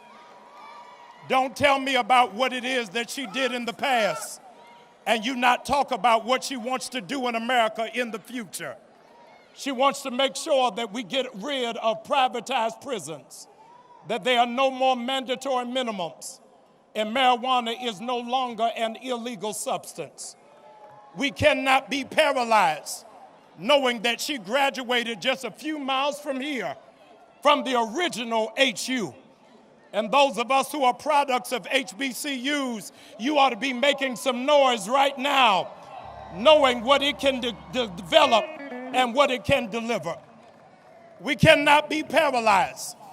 We cannot allow white evangelicals to paralyze us, saying that they cannot support our agenda because they're for pro-life. Don't tell me you're for pro-life and white evangelicals are silent when black people are dying in the street like dogs. We cannot be paralyzed. The black church, you cannot be paralyzed, saying that you're not going to support Black Lives Matter because of 3 fearless black sisters who happen to be lesbian. We've got to love our LGBTQ community, realizing that those are our sons and those are our daughters. We cannot be paralyzed. We cannot be paralyzed into believing Mr. Jones' water is colder. This is the time where we've got to support black businesses, because too many of them are closing down because of COVID-19. Not because they don't have adequate service, but because they don't have adequate support. But what America has to know about the tenacity of black people is that even when you render us paralyzed, we still know how to crawl. And on November 3rd, no matter what you do, we gonna crawl to the polls. If you take away the mailbox, we still gonna crawl. You take away the polling stations away from our community, we still gonna crawl. We gonna sing the original gangster rap music. Before I be a slave, I'll be buried in my grave and go on to my Lord and be free. We still gonna crawl. There is something about us that understands that we stand today with our brother Jacob, realizing that even if we find ourselves paralyzed and you force us to crawl, we are like butterflies, because butterflies only have 2 options. They crawl and then they fly. And we understand in this hour, this is the hour for black people to fly. Maya Angelou said, you can write me down in history with your bitter, twisted lies. But still like dust, we rise, we rise, we rise. And if you don't know Maya Angelou, the least you can do is loan the Migos. And black people from here until November 3rd, we gotta walk it like we talk it. We gotta keep moving until our generation takes the baton, changes the country, and makes America great for the very first time. Black people, rise up and accomplish what you will.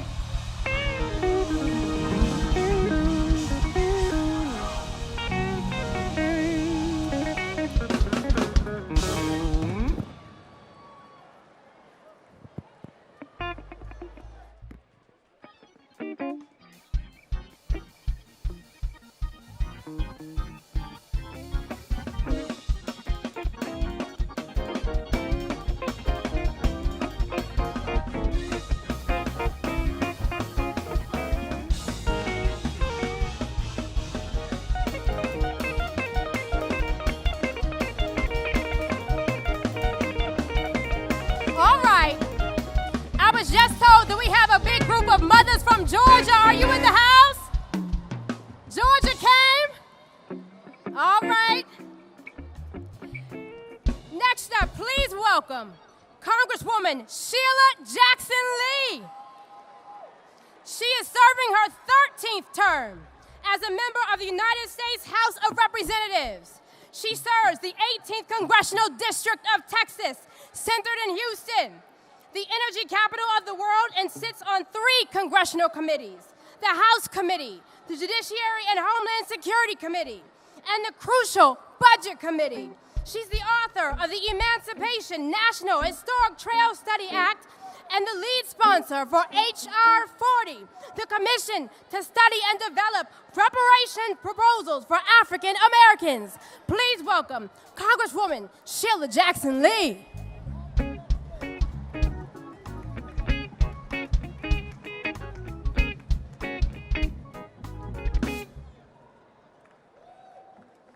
I am a black mother who happens to be a congresswoman.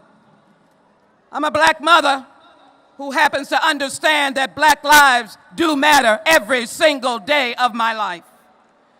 Standing on these historic steps, grabbing onto the history of what the Lincoln Monument means to all of us who have a birthright in this nation to be able to live in dignity, I understand the words of Dr. Martin Luther King, who said that the Negro people have been given a bad check, a check which has come to be marked insufficient funds. Today we stop the insufficient funds and we put money in the bank because we've got to heal this nation. And so I say to you, why we can't wait. Why we can't wait when those assigned to protect and serve are able to grab the t-shirt of a black man named Jacob and point a gun in his black skin and shoot 7 times. Why we can't wait. Why we can't wait when those who are assigned to protect and serve can take Big Floyd, put a knee on his neck and say, I can't breathe. And then we know that we have to change this nation when we have Breonna Taylor, Ahmaud Arbery, Trayvon Martin, Eric Garner, and Michael Brown, and many others. And so today we come to acknowledge that we ask America not to fear us. We ask you not to send tweets that we are attacking you as a mob, because the militia walks around freely and shoots us without anyone's concern. And so we are standing here today to say why we can't wait. We want an America that will stomp out the divisiveness, the intimidation, and the threat. We want a White House who stands as a healer in chief, who understands black mothers' pain and understands your pain. And then, of course, we want to make sure, that as we do this, we know that H.R. 40 is intertwined with the bill I helped write, which is H.R., the bill of George Floyd, Justice and Policing Act. And so here we are today asking the question, how did this happen? Because of institutional racism. And I'm here to tell you that we must have the commission to study and develop, as my brothers and sisters have said, reparation proposals. We must answer the call of institutional racism. We have got to make sure that the social, economic, psychological, scientific, and educational government-sanctioned institutional racism stops right now. And as I told a 12-year-old, as I walked and told Martin Luther King's third daughter, that now today, this attack on us as people of color who died on the battles of warfare, who have died on the streets for civil rights, it will stop today. Thank you, Reverend Sharpton and the National Action Network, for understanding the importance of the Congress with over 150 co-sponsors in the House, passing H.R. 40. We will heal the nation, but we will not stop until the nation knows Black Lives Matter and reparations are passed as the most significant civil rights legislation of the 21st century. Now is the time. Why we can't wait.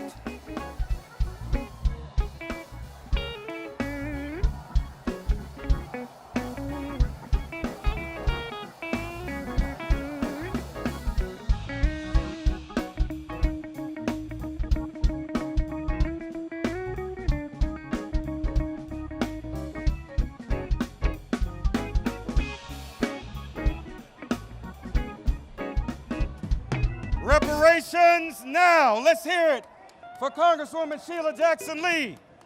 Reparations now.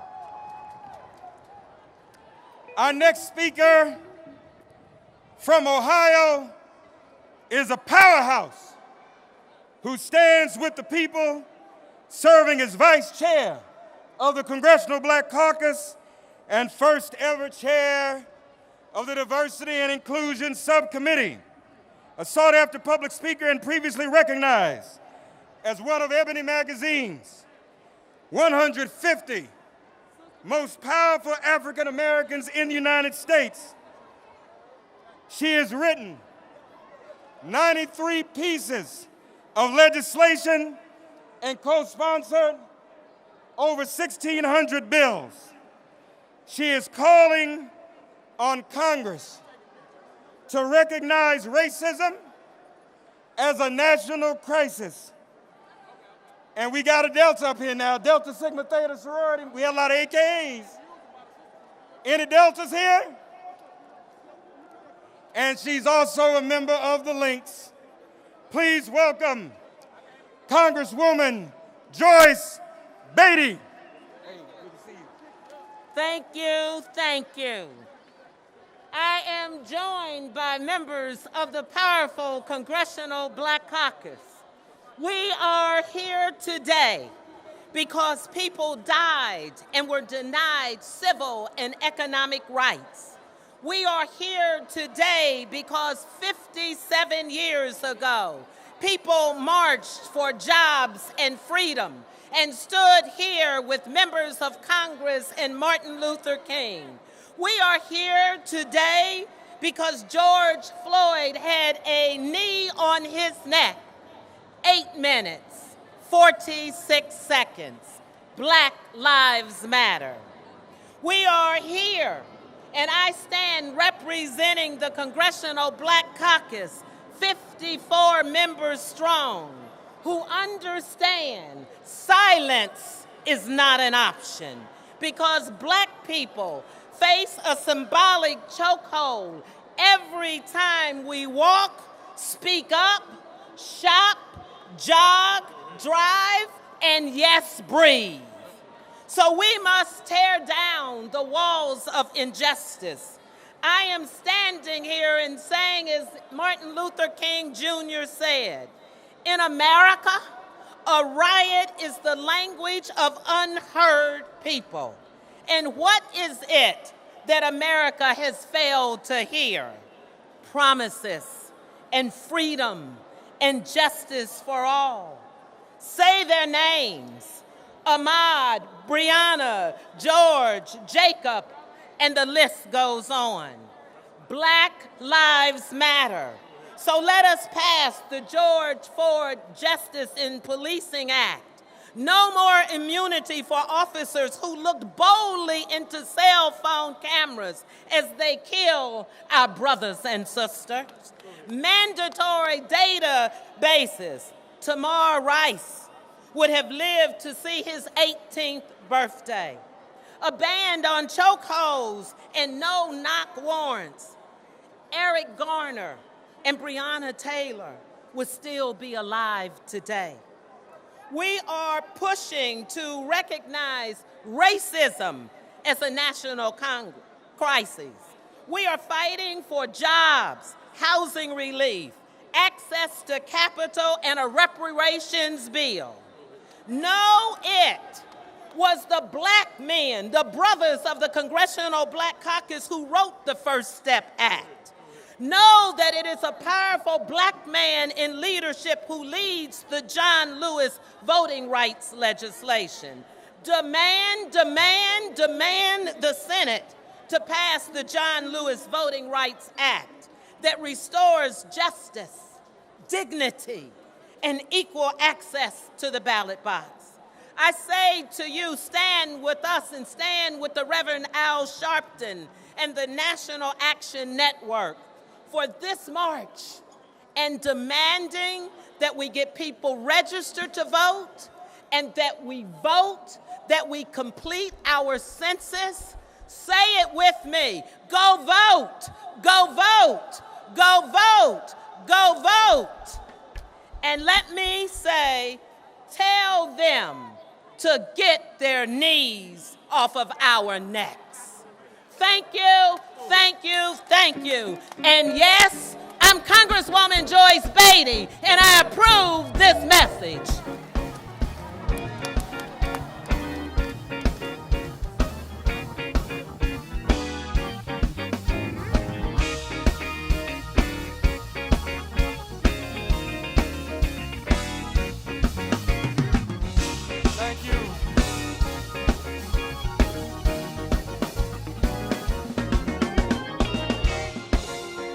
Thank you to Congresswoman Beatty.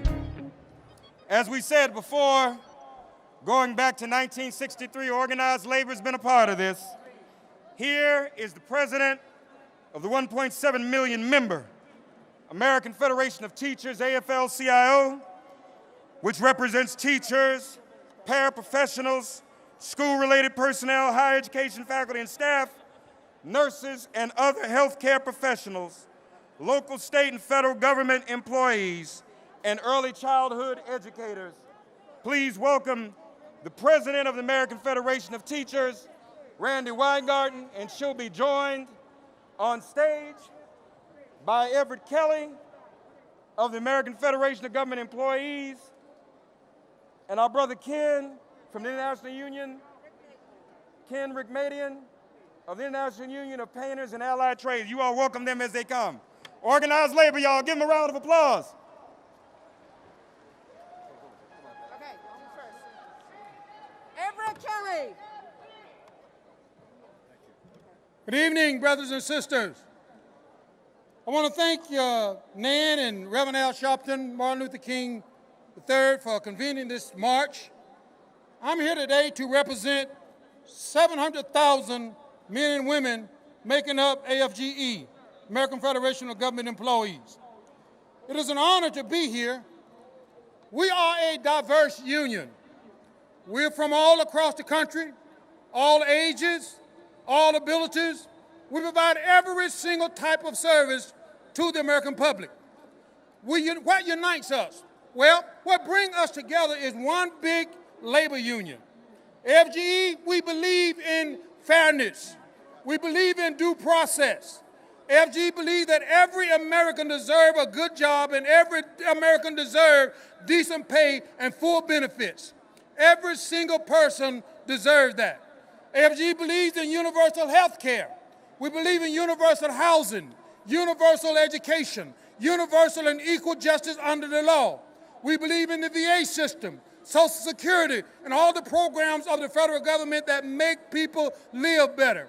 We believe that the government should be a force for good, that the government should protect us and not scare us, not suppress us. So we are here today to let you know that we will stand with you. Can we do this together? Can we do this together? If we can do this together, let me hear you say together. When I was a little boy, I used to hear my grandmother say that I don't feel no ways tired. I didn't understand it then, but I sure understand it now. I don't feel tired. I'm ready to march. I'm ready to move. I'm ready to make a difference. Let's change this country. Thank you. Henrik Madian from IUPAT. IUPAT's in the house? Where you at? Somebody say something. I'm Ken Rickmaden, General President of the International Union of Painters and Allied Trades. We're a building trades union. You may think it's unusual for us to be here, but with me, growing up with a father, with a mother who looked like me, Black Lives Matter, don't they? Black Lives Matter? Black Lives Matter. I stand on the shoulders of my father and all black tradesmen who fought for better wages and conditions. Without their fight, I wouldn't be here today. Recently, we celebrated the 100th anniversary of IUPAT Local 1332. You may not think much about that. That's one of our unions that was a traditional African American union, formed over 100 years ago because they couldn't be in the regular union. But 100 years later, still up and fighting and a part of our organization. This is an opportunity for us because when I see the street, I don't just see people who look like me. I see America. And this is our opportunity to go forward and our opportunity to grow and our opportunity to have the country that has the vision that we have. All lives matter, but Black Lives Matter on top. Black Lives Matter first. Somebody say it, it's easy. Black Lives Matter. 7 bullets in a man's back at point range. A knee pressed into a man's neck for 8 minutes. How much pain must black people endure? When will justice prevail? When is enough enough? There is pain in this country, in Louisiana and Texas, after another hurricane, in California, in the midst of raging fires, across the country, Donald Trump, with 180,000 people dead from COVID. And in so many families' hearts over the shooting of Jacob Blake, there is pain. So, Reverend Sharpton, how many many decades have I and my union joined in this journey for justice? The 63 March started as a labor march for jobs and justice. A. Philip Randolph and Bayard Rustin invited Martin Luther King Jr. to speak that day, and King said, "We've come to dramatize a shameful condition." That shameful condition, prejudice, discrimination, economic inequality, has not been cured. It's been metastasized. Underfunded schools, voter suppression, substandard housing, healthcare, and transportation, insufficient wages, high unemployment, discriminatory policing, mass incarceration. Black Americans who, whether from their higher rate of deaths from asthma or from COVID, have been struggling to breathe long before Eric Garner and George Floyd were suffocated at the hands of authorities. Justice and freedom must apply to all. The fight for opportunity and freedom must be all of our fights. And those of us who are white, we need to be real allies, real listeners, and real supporters. My synagogue's credo is the Psalm, and I quote, that the stone which the builders rejected has become the cornerstone. There is room for all of us, but we must call out those who cling so tightly to their privilege that is an oppressive tool against equality. So, my friends, my colleagues, November 3rd is coming. We need to get in good trouble. We need to vote. We need to have hope. We need a president who will sign the bills that the House has passed to make this country more fair, more just, more equal. That is our job this day and every day. Thank you. Recognize the Postal Union. Just acknowledge. Don't let me speak. Acknowledge Postal Union. And then I also, as you all know, need to recognize the Postal Workers Union. All right. No time. Thank you. All right. Cheers for organized labor. Let's hear it for organized labor. Give them a round of applause. No time for them to speak, but the Postal Workers Union is in the house. Pray for our postal workers. Our next speaker in the Obama administration served as Assistant Attorney General for Civil Rights, Secretary of Labor, and now today, he is the chair of the Democratic National Committee. Our friend and brother, please welcome Tom Perez. All right. Good afternoon. Thank you, Reverend Sharpton and Martin Luther King III for your extraordinary leadership. Thank you to the National Action Network. Folks, I live in Maryland. We lost a remarkable person last year when my fellow Marylander and mentor Elijah Cummings passed away. And before he passed away, he reminded us all of our civic duty.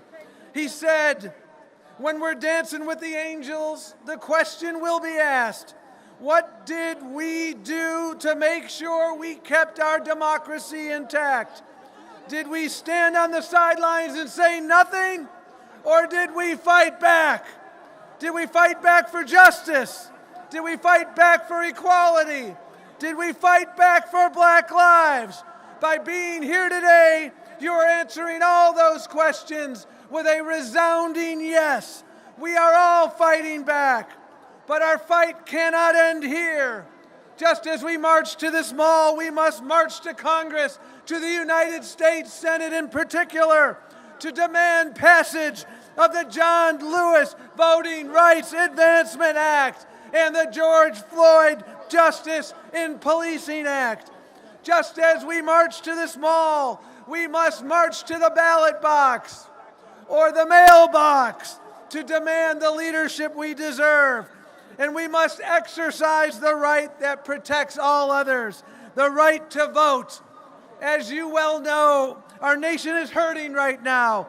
Our African American communities are hurting. We're hurting from a pandemic that has taken 180,000 lives, hurting from an economic crisis that has cost millions of jobs, from a climate emergency that threatens the air we breathe and the water we drink, hurting from an epidemic of violence and racism, a cancer of the soul. We're hurting from a knee on their neck, a bullet in their back, hurting from leadership that treats them like their lives don't matter. President Lincoln, you would not recognize today's Republican Party. Our African American brothers and sisters are not alone. Dr. King spoke of the inescapable network of mutuality. In this moment of crisis, so many Americans are bound together in the mutual struggle for justice, dignity, and opportunity. From the Native American tribes confronting the scourge of COVID and the delay of their stimulus funding, to Latinx children being separated from their parents at the border, to Asian Americans facing hate-fueled attacks, to working families across this country struggling with poverty. We can change all of this. With the right leadership, we can heal our wounds. We can turn hardship into hope, despair into dreams. We can advance racial equality and restore the soul of our nation. But only if we do it together. Movements are built by the many, not the few. They're built by the hard and unglamorous work of grassroots organizing. They're built, in the words of the late, great Julian Bond, by the marchers whose feet have grown tired, whose voices have gone hoarse, whose shirts have stained with sweat and dirt and blood. John Lewis, as you know, left us with these marching orders. So go to iwillvote.com, iwillvote.com, check your registration status, tell your friends, family, and neighbors to make a plan to vote. Remember, November 3rd is the last day to vote, but it's not the first day to vote. Make a plan. Get out there. Do not let your voice go unheard. Do not let your voice go uncounted. This is the most important election of our lifetime. And make no mistake, you have the power to decide the outcome. Thank you very much. Today, we commemorate the 57th anniversary of the historic March on Washington for Jobs and Freedom. I was born into an activist family with my parents, my aunts and uncles pushing me in a stroller through Bay Area streets marching for justice in the years following the March on Washington. This moment is a reminder that we must always honor the sacrifice of the leaders who made that march happen.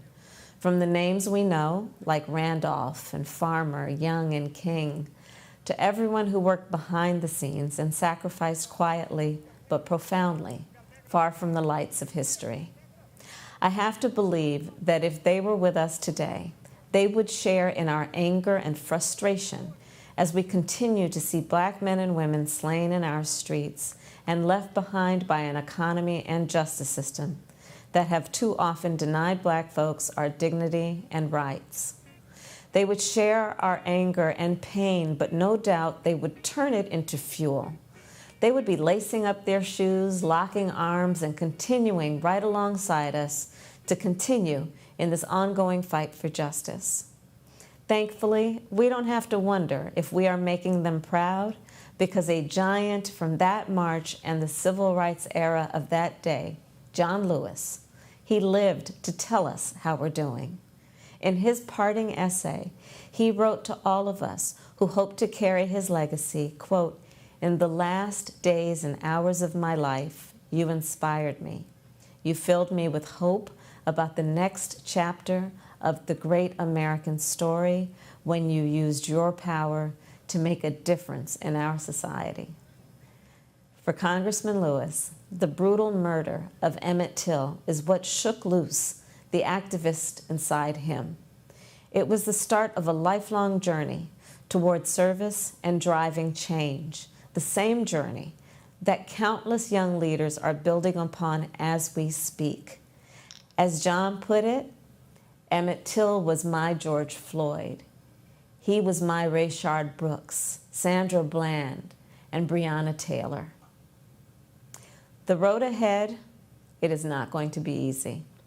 But if we work together to challenge every instinct our nation has to return to the status quo and combine the wisdom of longtime warriors for justice with the creative energy of the young leaders today, we have an opportunity to make history right here and right now.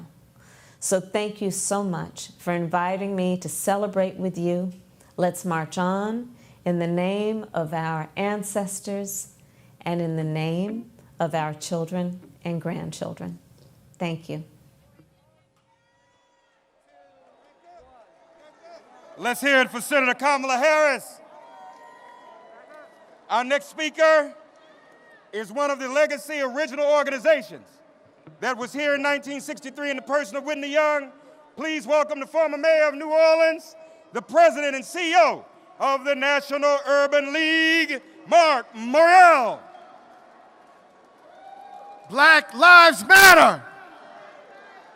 I want to thank Reverend Al Sharpton and the National Action Network, my friend and brother, as well as Martin Luther King III, for assembling us here on August 28th in the year 2020. In 1963, courageous men and women descended on this site, led by 6 legacy civil rights organizations, including the National Urban League.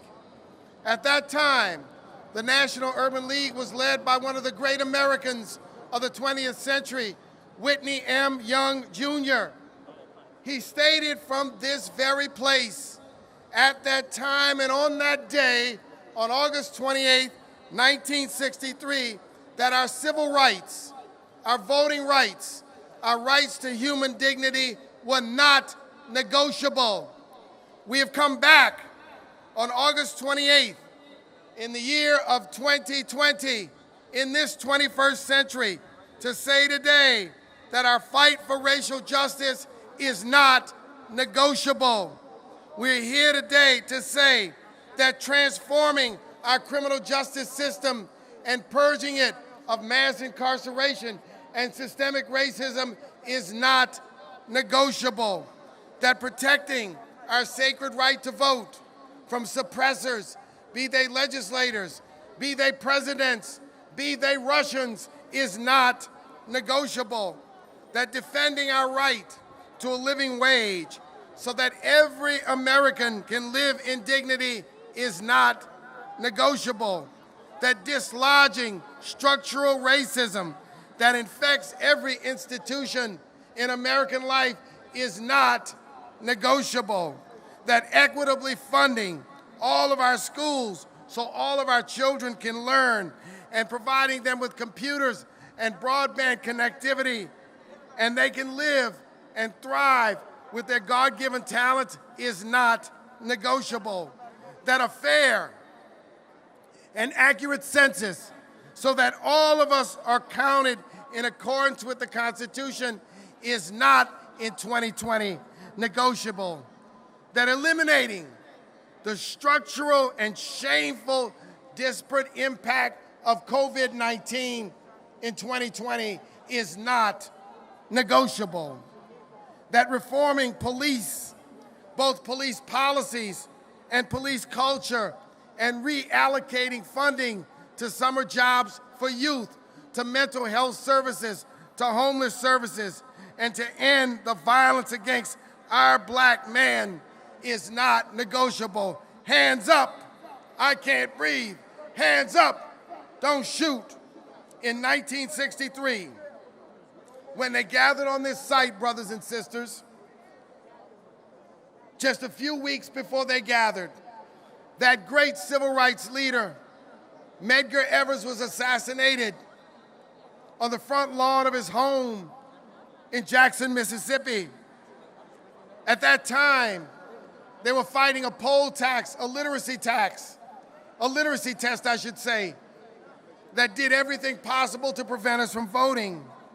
In 2020, we come here when the very success of 1963, the Voting Rights Act, has been gutted by the Supreme Court.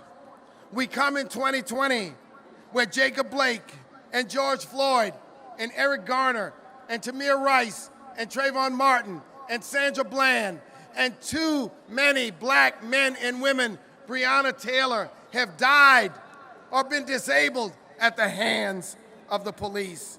So we're here to make some demands. Number one, we want the George Floyd Justice and Policing Act to pass now, not tomorrow, not next week, not next year. Say it, pass the George Floyd Justice and Policing Act. Number two, we want to pass the HEROES Act. Number three, we want to pass the John Lewis Voting Rights Advancement Act. And number four, we want to pass H.R. 40 to look at reparations in this country. November 3rd, we will vote. So we're going to vote. If we have to go by bike or train or unicycle, we have to walk. If we have to run, if we have to, we will vote. Sorry, Mark. Hey, Morial, we love you.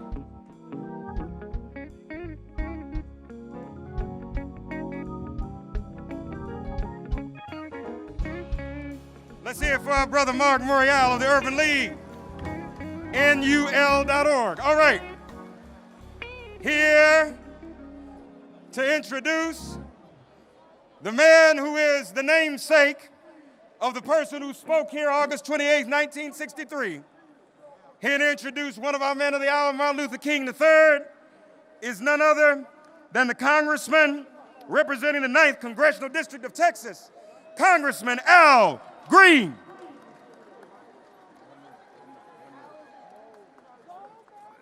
Thank you, everyone.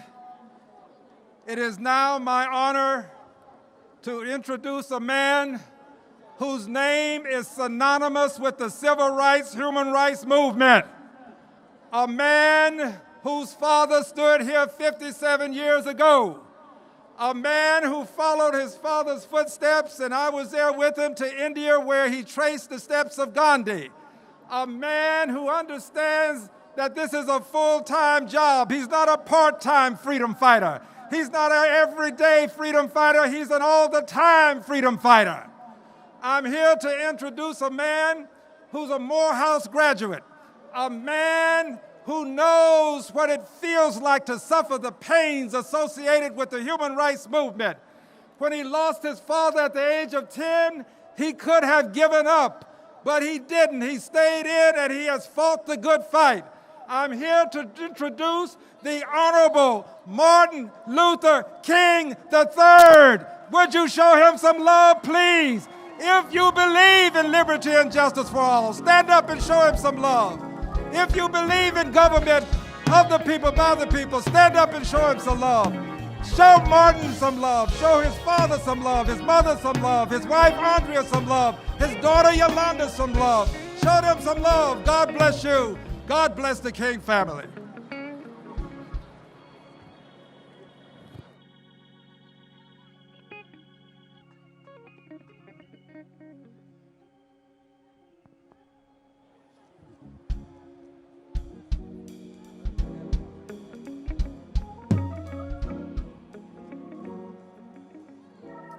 Good afternoon. I am so honored to be here, but before I say something, I want you to hear from the future of our nation, the only granddaughter of Martin Luther King Jr. and Coretta Scott King, my daughter and Andrea's daughter, Yolanda Renee King.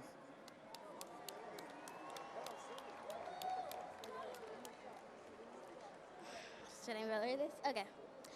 Some of you may remember that 2 years at the March for Our Lives, I said, spread the word.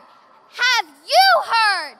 All across the nation, we are going to be a great generation.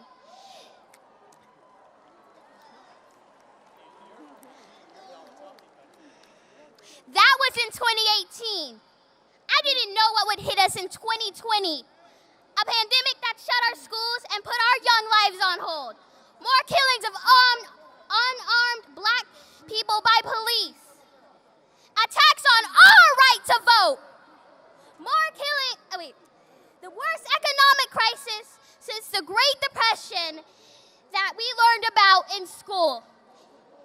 And more extreme weather than ever before. But great challenges produce great leaders.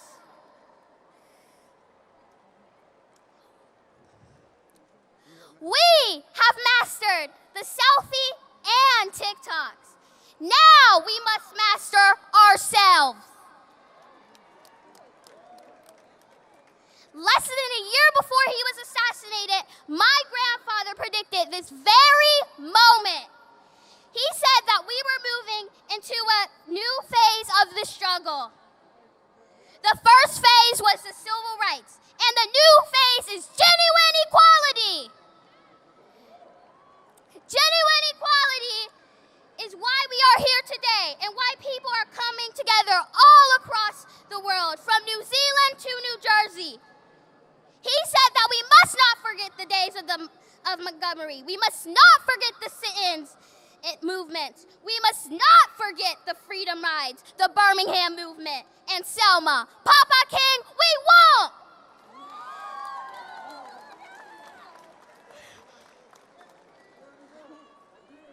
My generation has already taken to the streets peacefully and with masks and socially distanced to protest racism. And I want to ask the young people here to join me in pledging that we have only just begun to fight and that we will be the generation that moves from me to we. We are going to be the generation that dismantles systemic racism once and for all, now and forever. We are going to be the generation that calls a halt to police brutality and gun violence once and for all, now and forever. We are going to be the generation that reserves climate change and saves our planet once and for all, now and forever. And we are going to be the generation that ends poverty here in America, the wealthiest nation on earth, once and for all, now and forever.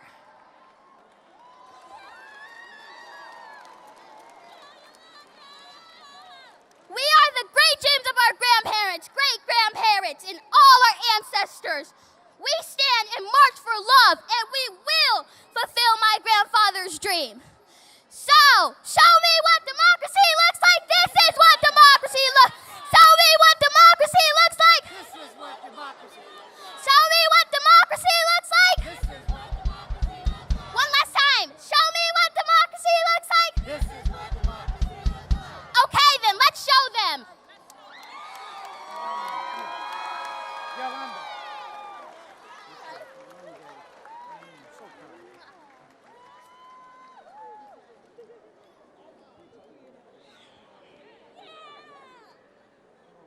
A proud dad. Let me thank God that we've been able to assemble today, and to thank Reverend Sharpton and the National Action Network and all of the conveners that actually are here today, and most of all, these families that have been impacted by police brutality and misconduct. So we've come to bear witness, to remain awake, to remember from where we've come, and to carefully consider where we're going. Whether you're here in person, online, or watching on MSNBC and other networks, thank you for joining us for this March on Washington. Together, we are taking a stand, and we're taking a giant step forward. Let me also thank Al Green for the very, very warm introduction, my dear friend. But we're taking a step forward on America's rocky but righteous journey towards justice. August 28th is a day to remember the triumphs and tragedies that have taken place in our historic struggle for racial justice. Today, we commemorate the March on Washington to Jobs and Freedom in 1963, where my father declared his dream. But we must never forget the American nightmare of racist violence exemplified when Emmett Till was murdered on this day in 1955, and the criminal justice system failed to convict his killers.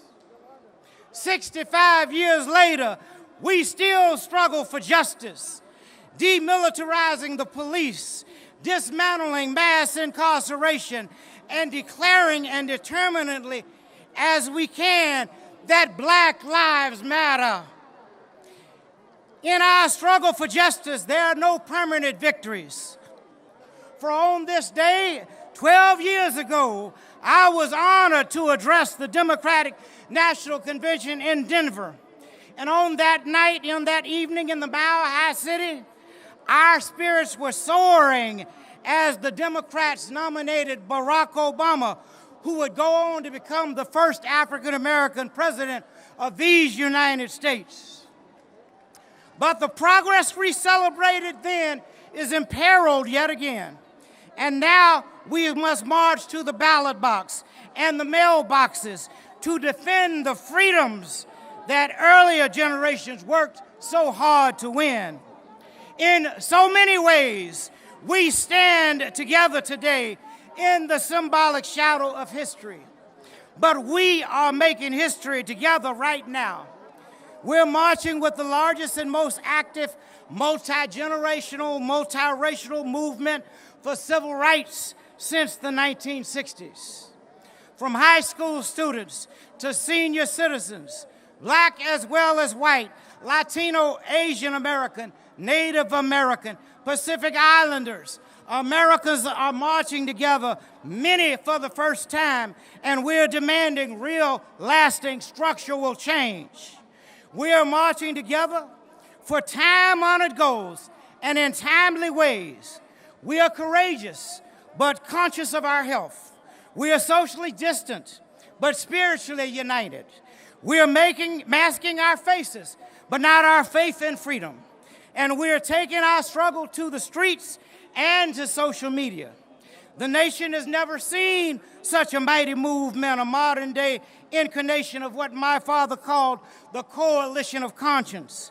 And if we move forward with purpose and passion, we will complete the work so boldly began in the 1960s. We're marching to overcome what my father called were the triple evils of poverty, racism, and violence. And today, those evils have exacerbated 4 major challenges that currently face our country. First, COVID-19 tragically has killed more than 175,000 Americans, disproportionately African American, Latino, and low-income people in every background. Second, more than 30 million Americans are unemployed again, disproportionately people of color. COVID-19 has laid bare the structural and racial inequalities in our economy that kept too many people trapped in the debt and poverty. Third, police brutality and gun violence are killing so many unarmed African Americans.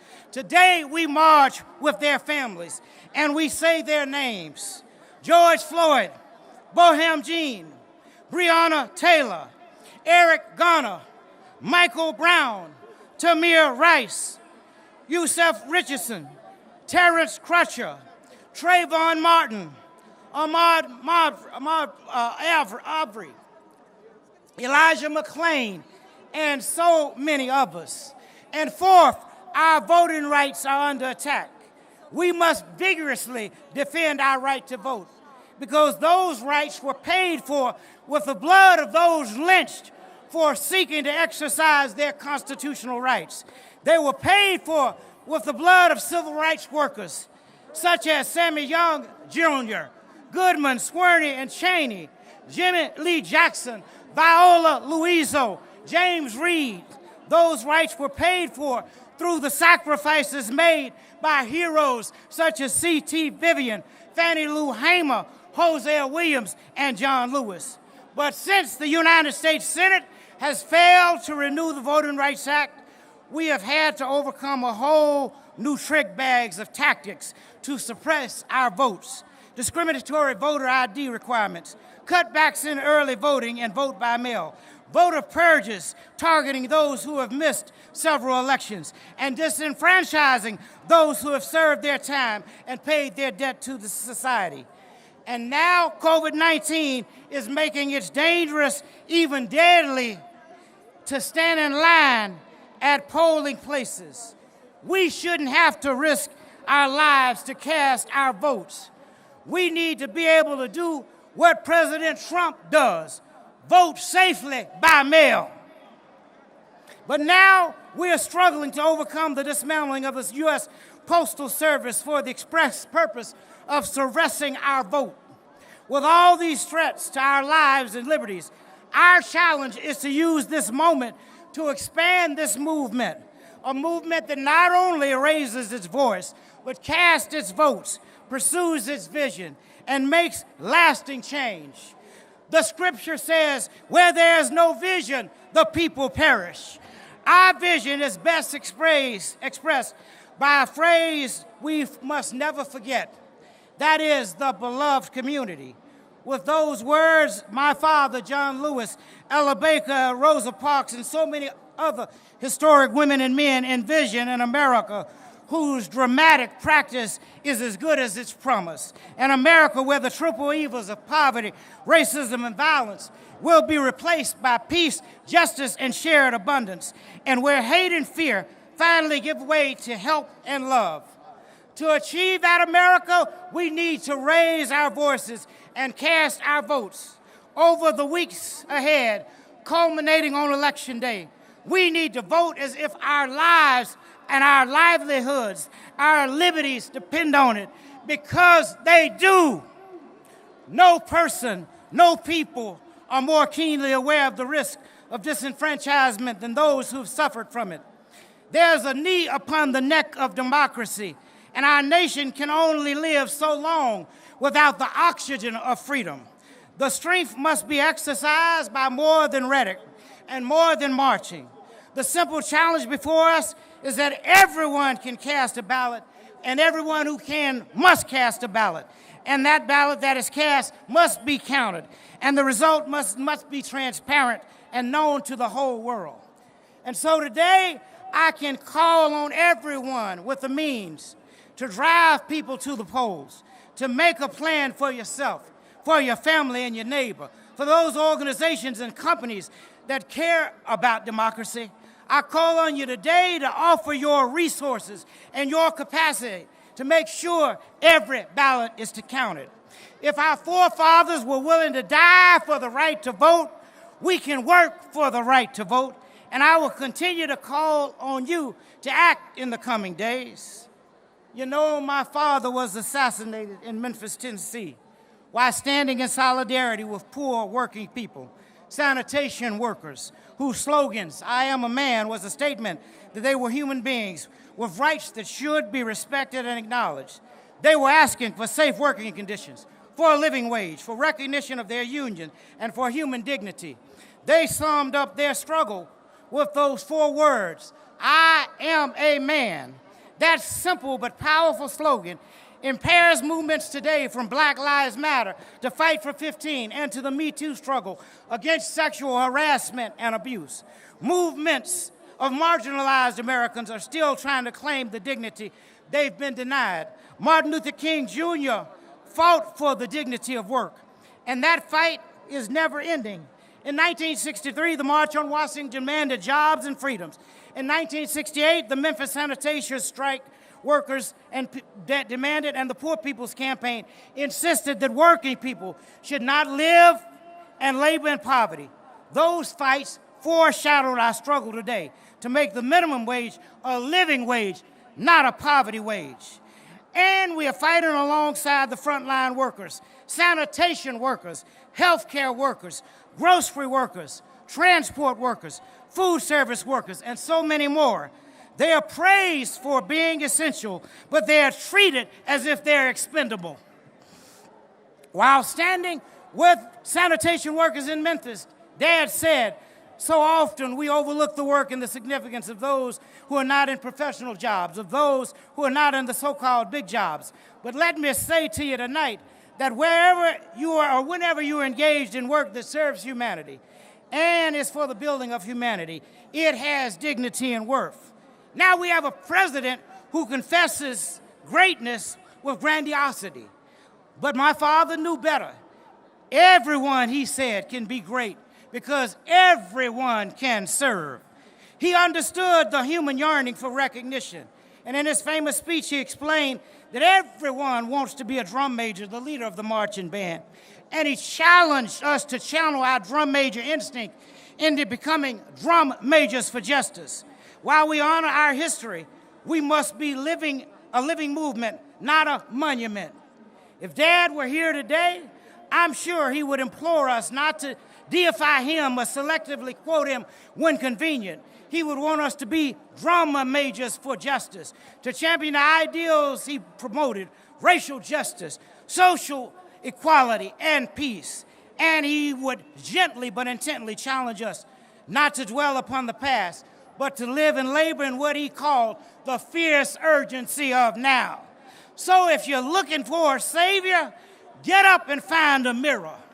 We must become the heroes of the history we are making. And us means all of us. In 1963, after my father spoke, Bayard Rustin, the architect of the march, asked the participants to join in demanding that Congress pass strong civil rights and voting rights laws. More than half a century later, we must demand that the United States Senate stop blocking passage of the George Floyd Justice in Policing Act and the John Lewis Voting Rights Restoration Act. And so when we conclude today, let's remember that this is the commitment march in the spirit of 1963. I ask you to join me in pledging to act in three ways.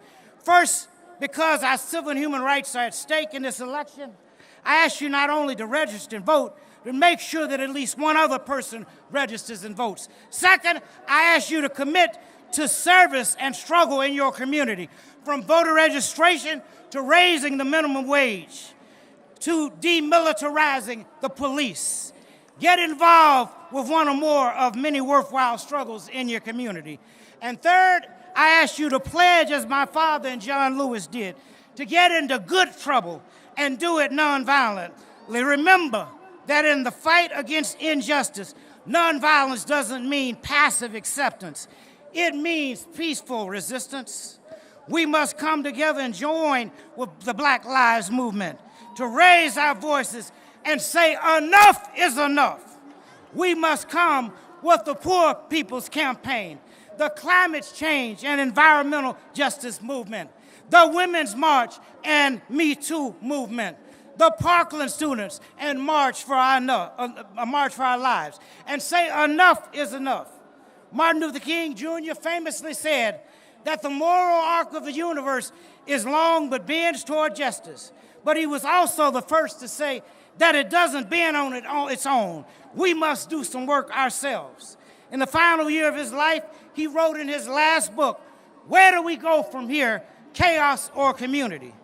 Well, my sisters and brothers and dear friends, in this defining moment for our history and our country, we must answer Dr. King's question. Will our answer be chaos or community? I believe some have chosen the answer with chaos, including the current occupant in the White House today. But we who believe must choose community, because if we choose community, we can avoid watching the dream turn into a permanent nightmare. If we choose community, 50 years from now, people will say that we were able to redeem the soul of America and begin to fulfill the promise of democracy by systematically eliminating systematic racism and exploitation. My friends, if we choose community, we will be able to answer in the affirmative to the scripture. Here comes that dreamer. Come, let's slay him, and we shall see what will become of his dream. Finally, this afternoon, I want to say to you, Not only do I come as a protester, but I come as a victim. My daddy was killed when I was 10 years old. Gunned down, you know that, by assassin's bullet. Some of you know but may not know. 6 years later, my daddy's mother, my grandmother, was gunned down in the church while praying the Lord's Prayer. So I understand what it means to lose a loved one. But I'm so thankful that my grandfather and my mother and my aunts and uncles taught me about love, because Granddaddy used to say, I refuse to allow any person to reduce me to hatred. The man that killed my lovely wife and the man that killed my son, I refuse to allow them even to reduce me to hatred. I love everybody. I'm every man's brother. If we're going to resolve these issues in America, we've got to come together. Dad talked about it in that sermon, Levels of Love. He talked about all of them. I'm only going to talk about the highest level of love. That love that seeks nothing in return. That love that is totally unselfish. You love someone if they're young, you love them if they're old. You love them if they're black, you love them if they're white. You love them if they're Native American. You love them if they're Hispanic or Latino American. You love them if they're African. You love them if they're Asian. You love them because you know that God calls you to do that. And if we're going to resolve all of these conflicts and crises in America, we got to find a way to do it in love. Thank you, and God bless you. And let's keep on keeping on. Hello, 57th March on Washington. I'm Joy Ann Reid from MSNBC, and I wish that I could be there with you today, as Reverend Al Sharpton is my colleague, my friend, my off-the-record pastor, and my big brother. I arrived in East Flatbush, Brooklyn, New York in 1986 at age 18, having left when I was 2. It was an era when Black Lives Matter meant Michael Griffiths, Yusuf Hawkins, Sean Bell, Amadou Diallo, Patrick Dorisman, and Gavin Cato. It meant the Central Park Five and the replacement of New York City's first black mayor, David Dinkins, with Giuliani time. A stay away if you're black Bensonhurst and Howard Beach, and Reverend Al Sharpton, who was the only one who seemed to know what to do and who cared enough to do it. A generation